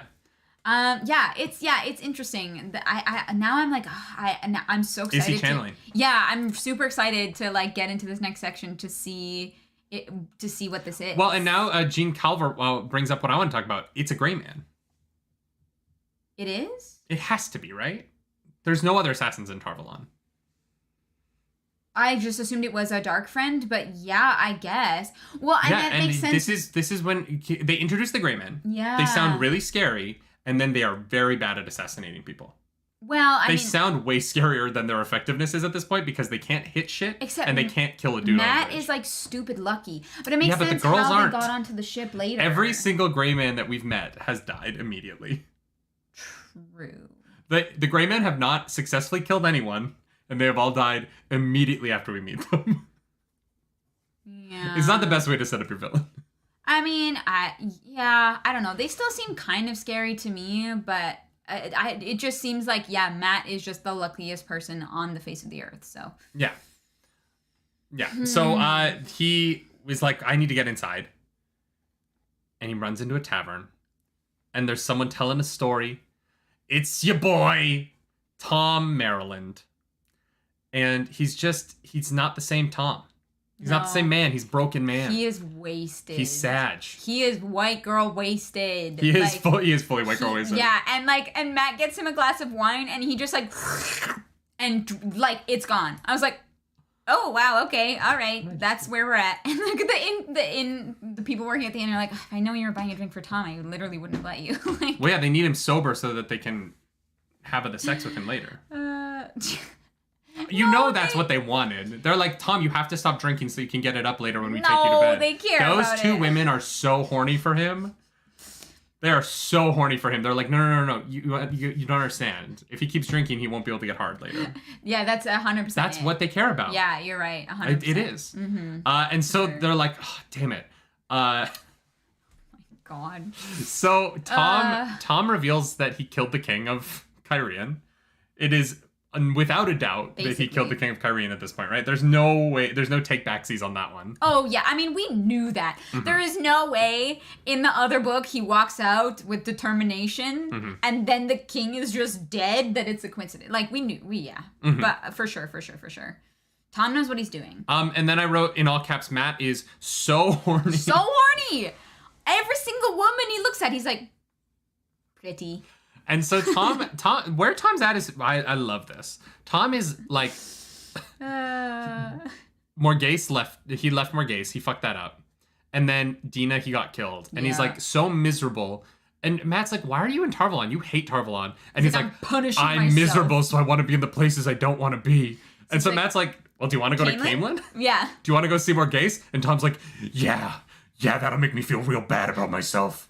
No, I was wrong. Matt isn't Batman. Tom is Batman. Yes. I want to suffer. Yeah. I want to feel miserable. Yeah, 100%. Sam, thank you for that super chat. Thank you, Sam. Yeah, he's got that D&D plot armor for sure. So Tom is like, yeah, let's go. So Tom sobers up. Immediately. Because he now has a plan to go, like... He's fine. He goes and gets do the emotional version of cutting. Basically, like, he's like, I just want to feel pain. And we're like, That makes Matt Robin. Yes, it does. Matt is Robin. Yeah. Yeah. But he's like leading the charge this time. Tom is like, no one would ever rob you in Tarvalon. There's no mob or anything. And Matt is like, no. I don't know, it feels like someone just tried to rob me. Yeah. I hear what you're saying, but I did just kill a man. Well, because here's the thing. Matt thinks that they're just like cut purses, right? And then I wrote, gray men? Question mark? Yes, that's it. And now we're on the final chapter. We did it. The final chapter. Mm-hmm. They run to the docks. And Tom is like, why are we in such a hurry? And he's like, we're getting on the first boat. So they run up to the dockmaster, and the guy's like, dude, I know your Matrim Coffin. Letter! And the guy's like, okay, fine. You can get on a boat. It's weird, but you can get on a boat. And Matt's like, we're getting on that boat. And he's like, that boat is currently leaving. Yeah. And they sprint and fling themselves onto this barge that's just leaving the docks. And I was like, literally Batman. Literally Batman. Literally Batman. And Tom Tom has a limp, but he keeps up. He's fine. Yeah. You know, it's not comfy for him, I guess. But... Yeah. And so Eric Schwenke says, doesn't Tim Drake use a staff? He does. Correct. Amazing. I like so it. Matt, they get on board, and Matt does the whole thing where he's like, I have money now, and so I want your bedroom, sir. Yeah. Yeah, he's like, oh yeah, 10 gold, you can have my room. And Matt's like, 10 gold. I'm sorry, 10 gold, and you wanted that in Andor weight? Yeah, I don't have 10 Andor, but I do have enough that I can make it weigh as much, so here you go. Yeah, and the guy's like, well, I mean, it's a lot of money. Yeah, he's like, all right, I'll move Methany, thank you for that super chat. No real ship captain on the ship. I agree. I really wanted it to be Bail Doman. Me too. I wanted to be like, Matt? Tom? Yeah. What? I literally was ready for it, and then it didn't happen. I was like, okay, fine. But instead of getting Bail Doman, we get the history of the part of the world we're about to go to. The next chunk of this chapter is so funny to me because the relationship between Ilian, Tyr, all of these places is going to be so relevant to the rest of the book. And they were like, I don't think we've introduced this stuff enough. Let's have a character just spend a page describing the political intricacies of how the place we're about to go to works. Yeah. As foreshadowing for everything everyone we're about to meet. And I was like, this is thank you. So funny. Yeah. It's like, thank you. This is exactly what we needed. How convenient. You think it'll be Bail Doman on the show? Oh, that makes sense. Oh, yeah. Because they haven't introduced him yet, and they have to. Bail Doman. You have to, and I think he's going to be even more important later. So I think. Well, he has to be more important because this is it's time for an announcement. It's time for a big announcement. I am actually going to be playing Bail Doman on the show. I've been cast. I called Rafe. We went to college together, and I was like, buddy, dial, number 6. I really think what the fans want is for me to play Bail Doman, and he was like, God, dude, yeah, you know what? You're right. You're right. So that's why you shaved. Yeah, this is the look. Bail Doman is this is the look we're going for in the show. Yeah. I'm gonna have a wig. I'm gonna have a big wig, but or you just grow your hair the out goatee, real curly. The goatee, yeah. Trunk. Hold on a second. There's enough. Oh my god. So so Matt. They get the room. Ship Captain Maria. But I'm just gonna pretend that it's Mario and that he's like, Mario. It's me and Iliana. He's like, all right, I hate two aliens. things. Burn it to the ground. Aliens and the Amelin seat. Basically, yeah. I mean, I don't. Some people don't. I like them, but I like them, but that Salmon guy, Salmon doesn't like them. High Lord Salmon, and so he leaves, and Tom's like, who is Salmon? Yeah, which is weird, right? That is weird that Tom doesn't know who this person is, and Matt's like, no, that's not weird, and Tom is like, no, that's pretty weird. I know who it is. Oh, yeah? Yeah. Who is it? Lanfear. Yeah. No, it's Pat and Fane. You think so? I think it's going to be Pat and Fane. I think they're going to get there and be like, Pat and Fane. He's like, I am High Lord Salmon now. That would be so funny. Except he's in oh my God. Constantinople with White Cloaks. No, I know, but that would be so funny. Oh my God. Yeah. It's not me. It's like, no. Did you ever read Series of Unfortunate Events? Yeah. They're like, no, that's Count Olaf. And they're like, no, it's not. Oh. I'm a simple fisherman. Yeah. And you're like, all right. Ben. No, dude, we know. We've met you multiple. Yeah, we can see you. Yeah. Oh my God. I love that show. The Netflix one is so good. You don't like? I know. I watched one episode. I couldn't do it. When in doubt, it's Lanfear. Yeah. Matt is a lover, so he would not be Nightwing. Hey, that's not true. Nightwing is a lover. Matt is not Nightwing because Nightwing has the best ass in comics. No. This is not a joke. Serious matter. It's not Captain America? No, Dick Grayson has the best ass in comics. This is canonical. Okay. It has been drawn, like, it is agreed among all comics people that the best ass in comics is Dick Grayson. Okay. And he is a lover because Dick and Babs is my one true comic pairing. Yeah. Even above Aquaman and Mera, which I know is blasphemy. But like, Dick has the best butt. All right, I will have to take your word for it. Yeah. So anyway, so in the middle of the night, they're attacked in their sleep. We'll get to Matt's ass in book 5. The Gray Man. Looking forward to it. The Gray Mans show up on board. Yeah. And Matt just kills them all. Yeah. He's like, chung, hutung, hutakatakaw. Who needs Rand? Can we be honest? Who needs Rand at this point? Yeah. Matt is, you just put Matt on, you just said Matt. Give Matt a stick. And he does everything. The book really wanted us to think the Grey Mans were dangerous, and then Matt from Cawthon showed up and was like, nah, I got this. Nah, I got this. Hold my beer. Hold my coin purse. Yeah. Yeah, I wish that one had at least been a little more difficult. Because, like, they're able to they just get on the ship. Like, they just get on the ship. Yeah. No one notices. No one notices because until they're outside Matt's room.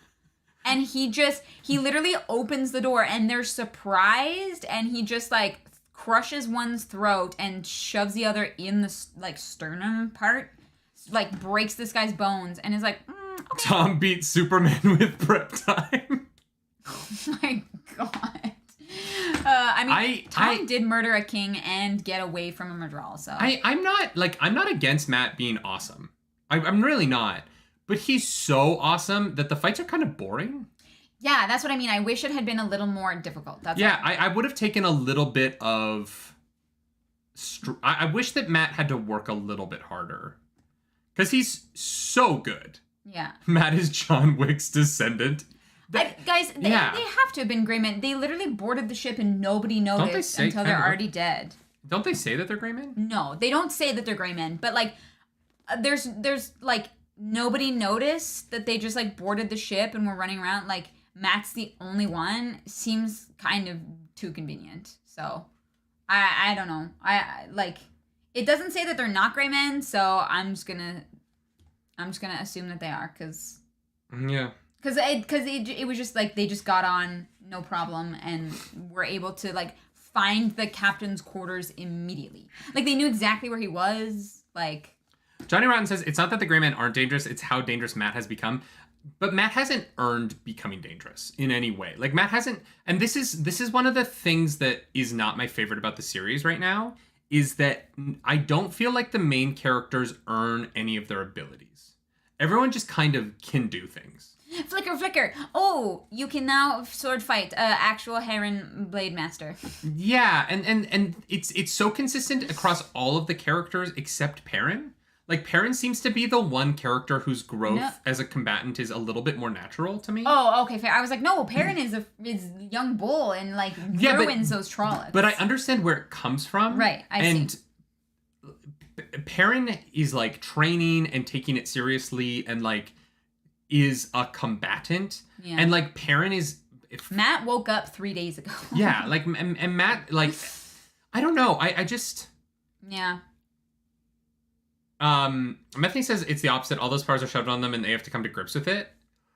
I guess I just wish there was more of a downside then. I think we're gonna get... They have our main characters have so much power that combat is not fun. Yeah, I think we need to read the next Matt section. Yeah, this is not the book. That's the book. But I think that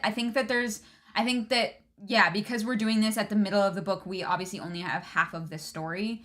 But like every single fight Matt has in this section of the book is just one shot wins. Yeah. It's like Matt did all the side quests and then started to do the main story. Right? And I would have liked to have watched him do the side quests if that's going to be the case. Yeah. You know? Yeah, I agree. I think there's I don't know. He's got to lose at some point, right? Like his luck has to run out somehow. I guess, yeah. But I don't want his luck to run out. I want him to be a like legitimately great fighter. So how do you want him to, like, have the arc, then, if you don't want to see him, like... I don't want him to win everything. Okay. I want him to have to, like, win, but, like, it not be one shot. You want it to be more of a struggle. He is literally bang, bang. He goes upstairs, bang. Right. Like, he literally one-shots everyone. Galad comes at him, and he's like, Wachunk... Even in the fight with Galad, this, like, lifelong trained swordsman who is legendary as being, like, almost a warder, he literally goes, Wachunk, kunk, kunk, kunk, kunk. He doesn't take a hit. It doesn't even come close. Yeah, he literally, like, downs a Gawain in like 3 seconds flat. And Ronald Perrell says Matt's luck is a big factor in his fights. I understand that. But as someone who fight choreography is what I love, it is very boring to choreograph a fight where one side is lucky and so there's no struggle. Yeah, we just want to see a little more tension there, like a little more like I want to feel a little bit nervous for Matt. Whereas right now I'm like, oh, if he has a big stick, he's fine. Right now I'm like, just throw Matt at Balsamon, he'll win. And I don't want to feel that way. Yeah. You know what I mean? Yeah. I like it's the difference between like I'm trying to think of a good it's like Gandalf is kind of a boring character to me until he fights the Balrog. And then once he fights a Balrog, and I'm like, oh, there is something of Gandalf's equal to fight in this world. Yeah. Gandalf is more interesting for the rest of the series because he's not infallible. Mm-hmm. Infallible characters are boring to me. Because I'm just like, they enter a situation, and then I'm like, okay, well. That's what I feel. I feel like we just need a little bit more of, like, Matt's, like, learning and struggle. Mm-hmm. Like, a little bit. And this, I just feel like they could have done that more with this book, as opposed to just kind of retreading the same plot lines that the book 2 happened. Like I said, we're halfway through the book. I'm really enjoying the book. Mm-hmm. I'm really enjoying the book. I'm really enjoying the series. I really like him. This is like the one like thing about it that doesn't jive for me. I think the characters are fantastic. Mm-hmm. I think the relationships between the characters are great. The world building is fantastic. Like, for the most part, I like it's like a 9 out of 10. But that one point off for me right now is that in a lot of these situations, I feel like the characters can just do what needs to get done. And if there isn't a good reason for it, then the books just say that there's a reason from their childhood that we have never heard of before. Yeah, but we are and halfway that's like through the the book. one thing. It's my one thing with it that I'm sometimes like, oh, Egwene can just do that. Okay, cool. Mm-hmm. Yeah, it's the whole, like, it's Taverin, so it's everything, is fine. Yeah. And no, and I get that, but I'm not, like, I don't know. I don't have that, like, feeling about it, because I'm like, well, we still have a lot of book left to go. And I think that there's going to be, I think we're going to get more of the other side of the coin. I'm hoping, anyways, later on. Right, because, because we just got to Matt. We just got to him. We just got his POV. I do want to see him, like, struggle a bit. And, like, not in, like, a weird way, but just in, like, a way that I can, like, see the things that he has overcome and be, like, proud of him, Like, I think that's a bit of what's missing. Yeah, it would just be more fun. Yeah. Right now it's a little bit like, and then Matt's awesome, and Matt's even more awesome, and Matt can't lose, and Matt's awesome. And I'm like, I would like for him to lose a little bit. I mean, I think and I hope he does. And we're halfway through the book. Like, there's plenty more coming. I just would like for him to lose. If this keeps going this way, I will lose interest in it. I think he is going to be the one that struggles with Lanfear the most. He's too horny. Yeah, but he's also the only one who's kind of aware that she's bad. He's the only one who's like, she had to change her tactics with him because she acknowledges in that chapter, she's like, you're too skeptical for this to work. Yeah, okay. And which means I think he's going to, like, just fall into her trap by accident. I don't know. I think there's a lot, like... do you not count holding the dagger for 2 books as a loss? No. We didn't really get much of that. Like, he just... Because that's not anything that he tried to do, or he can't do anything about it. Yeah. Like, he just gets, like, healed from it. We don't get to see him struggle with the dagger. We don't get his POV. There's nothing he can do. He is going to die, and he needs to get this dagger separated from him. That's not really the, like... It's not his actions that make any of that happen. It's yeah. The dagger becomes about how everyone else responds to the situation, and is not at all about how he responds to the situation, because it is something that happens to him. And now that he's woken up from the dagger, he doesn't seem to be affected by that. In fact, he doesn't even, like... you would expect a character who went through what he went through to have some kind of PTSD about it, to be kind of fixated on it. But he can't remember. He's very much moved on from it. I think it will come back, actually. He seems to have kind of forgotten it. I think, like, that part of him is going to, like, slowly come back over time, and he is going to have to come to terms with that time. Because right now it just seems too easy. Yeah, he just says, like, okay, that dagger stuff is done. I'm gonna move on with my life. I don't know. I'm just interested in... I'm interested in seeing the, like, tension of these characters more. Yes. Because, like, the tension, what I am loving right now is the tension of Nynaeve and Egwene and Elaine's relationship to the White Tower.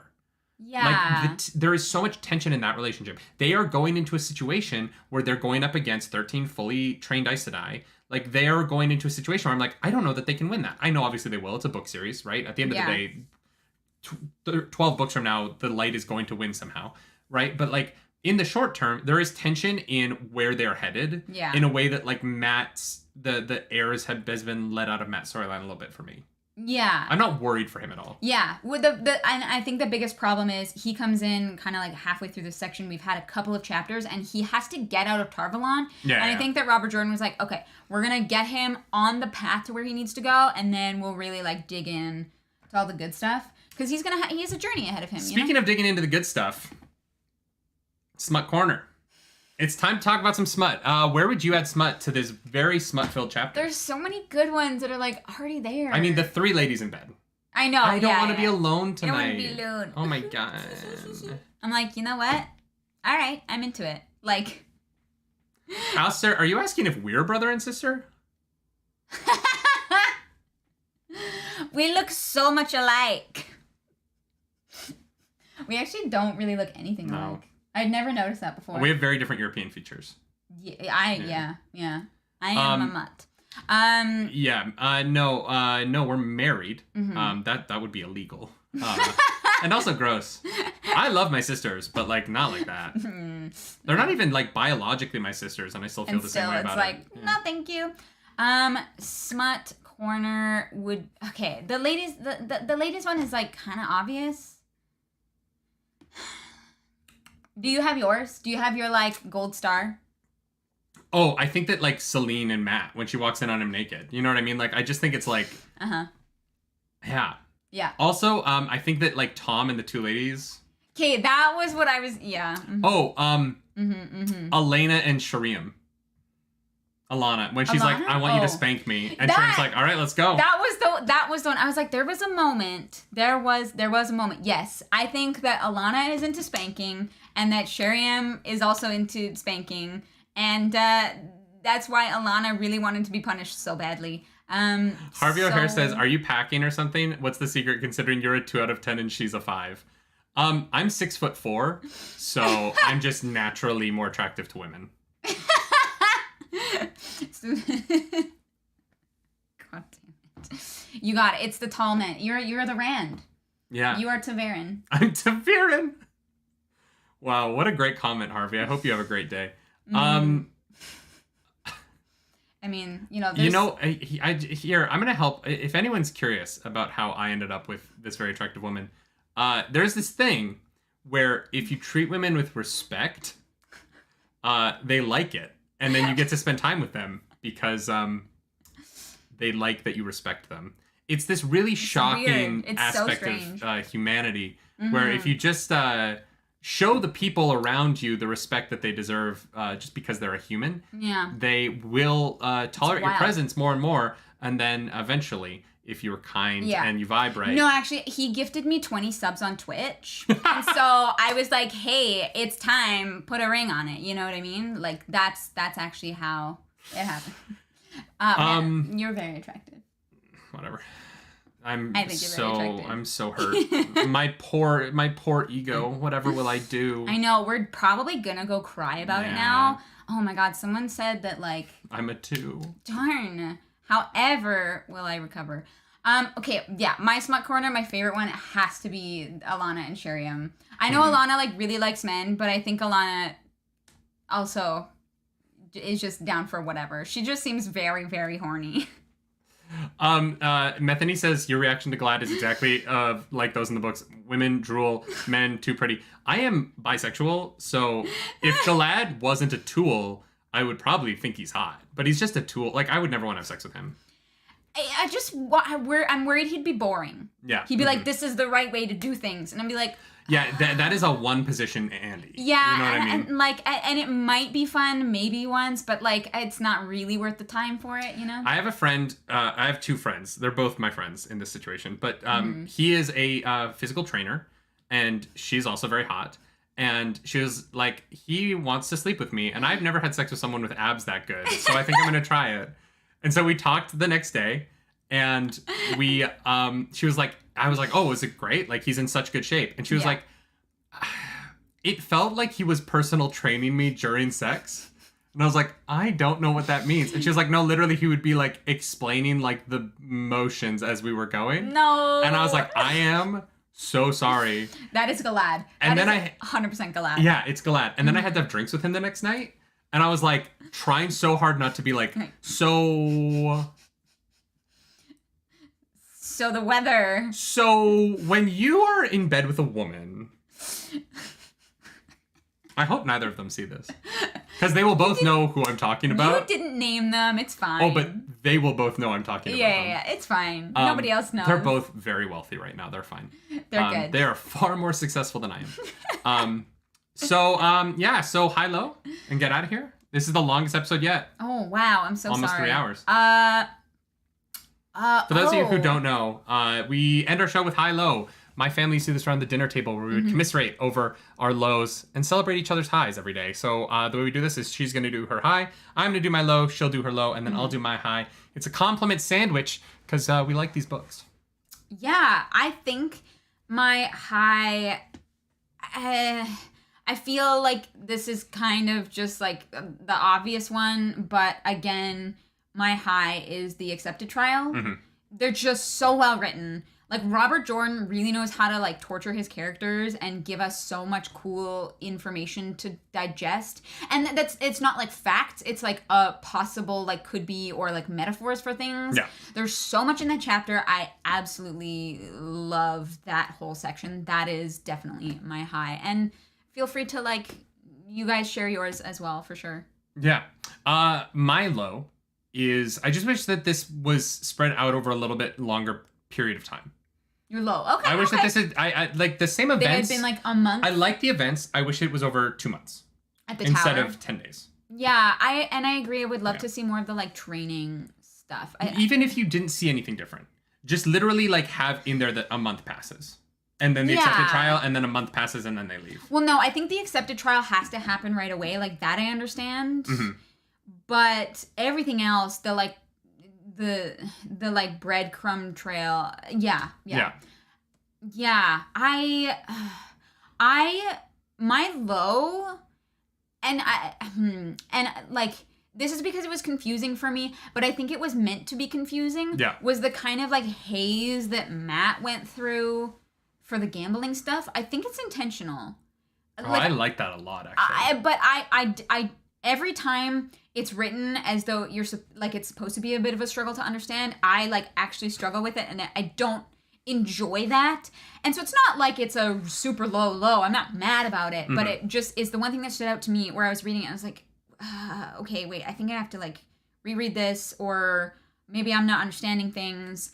And I know that's how it's meant to be, and I'm not upset about it, but just for me, it was kind of the part that was the toughest for me to get through. But like, props to Robert Jordan for being able to write it that way. Yeah, my high is the last thing we're going to talk about, which is the thing we didn't discuss. The part of the chapter we missed. What? I really like the check-in with Rand at the end here. We didn't talk about it, but Rand is playing his flute by the fire. Yeah. And Rand already knows he's in love with Elaine and Min. He just doesn't know that he's in love with Elaine and Min, which is so funny. He's like, Elaine, it hurts more with her than the others. I don't know what that means. And also, I know Min would never hurt me. Yeah. And I was like, okay. There's a lot in here that my other high would be Egwene's dream walking with the Triangle. I actually really like that sequence a lot. Yeah. But there's just something about like Rand's, because I was so worried that Rand was further gone in the Egwene sequence that when we cut back to him, he's still there. Like, Rand is still there a little bit, and I'm so curious to see where it goes with him. Yeah. And like the way that he's talking about his friends, and like he is the one going through the most right now. Yeah. And it's really interesting. Alone. Yeah. And that's why I was really hoping that Egwene would be able to connect with him and like have that moment. And I know that that's for storytelling purposes, I understand it, but I hope that does happen, because I just feel really bad for Rand right now. I'm like, our poor boy. Our poor Ginger. But that's the show. That is these are just going to keep getting longer. Probably. The finale episode is going to be 12 straight hours. No. Yeah, we're going to have a new guest every hour. No. Oh my God. The cast of the show is going to come on and talk about the book with us. Oh. To finish this, how many of the cast do you think have read all 14 books? How many of the cast? Yeah. Rosamund Pike. You think she read all 14? Well, I mean, yeah, like she's like, I think she is a fan of Wheel of Time, right? Yeah, I don't know. Maybe I'm making that up. I'm worried about half. Half is red. Okay, yeah. Half of the main characters. Of the main, of like the main like main 6 characters. Yeah. Of the people who leave Emond's Field. Yeah, I think Rand probably did. The guy who plays Rand. Only Rand but I did. don't know. Interesting. Really? Joshua was furthest along in December, only on book 11. None of them have read all of them? Wow. I mean, that's tough, though. If you don't know what Wheel of Time is, but you get cast as this thing, that is a lot of reading to do. So props for, like, trying.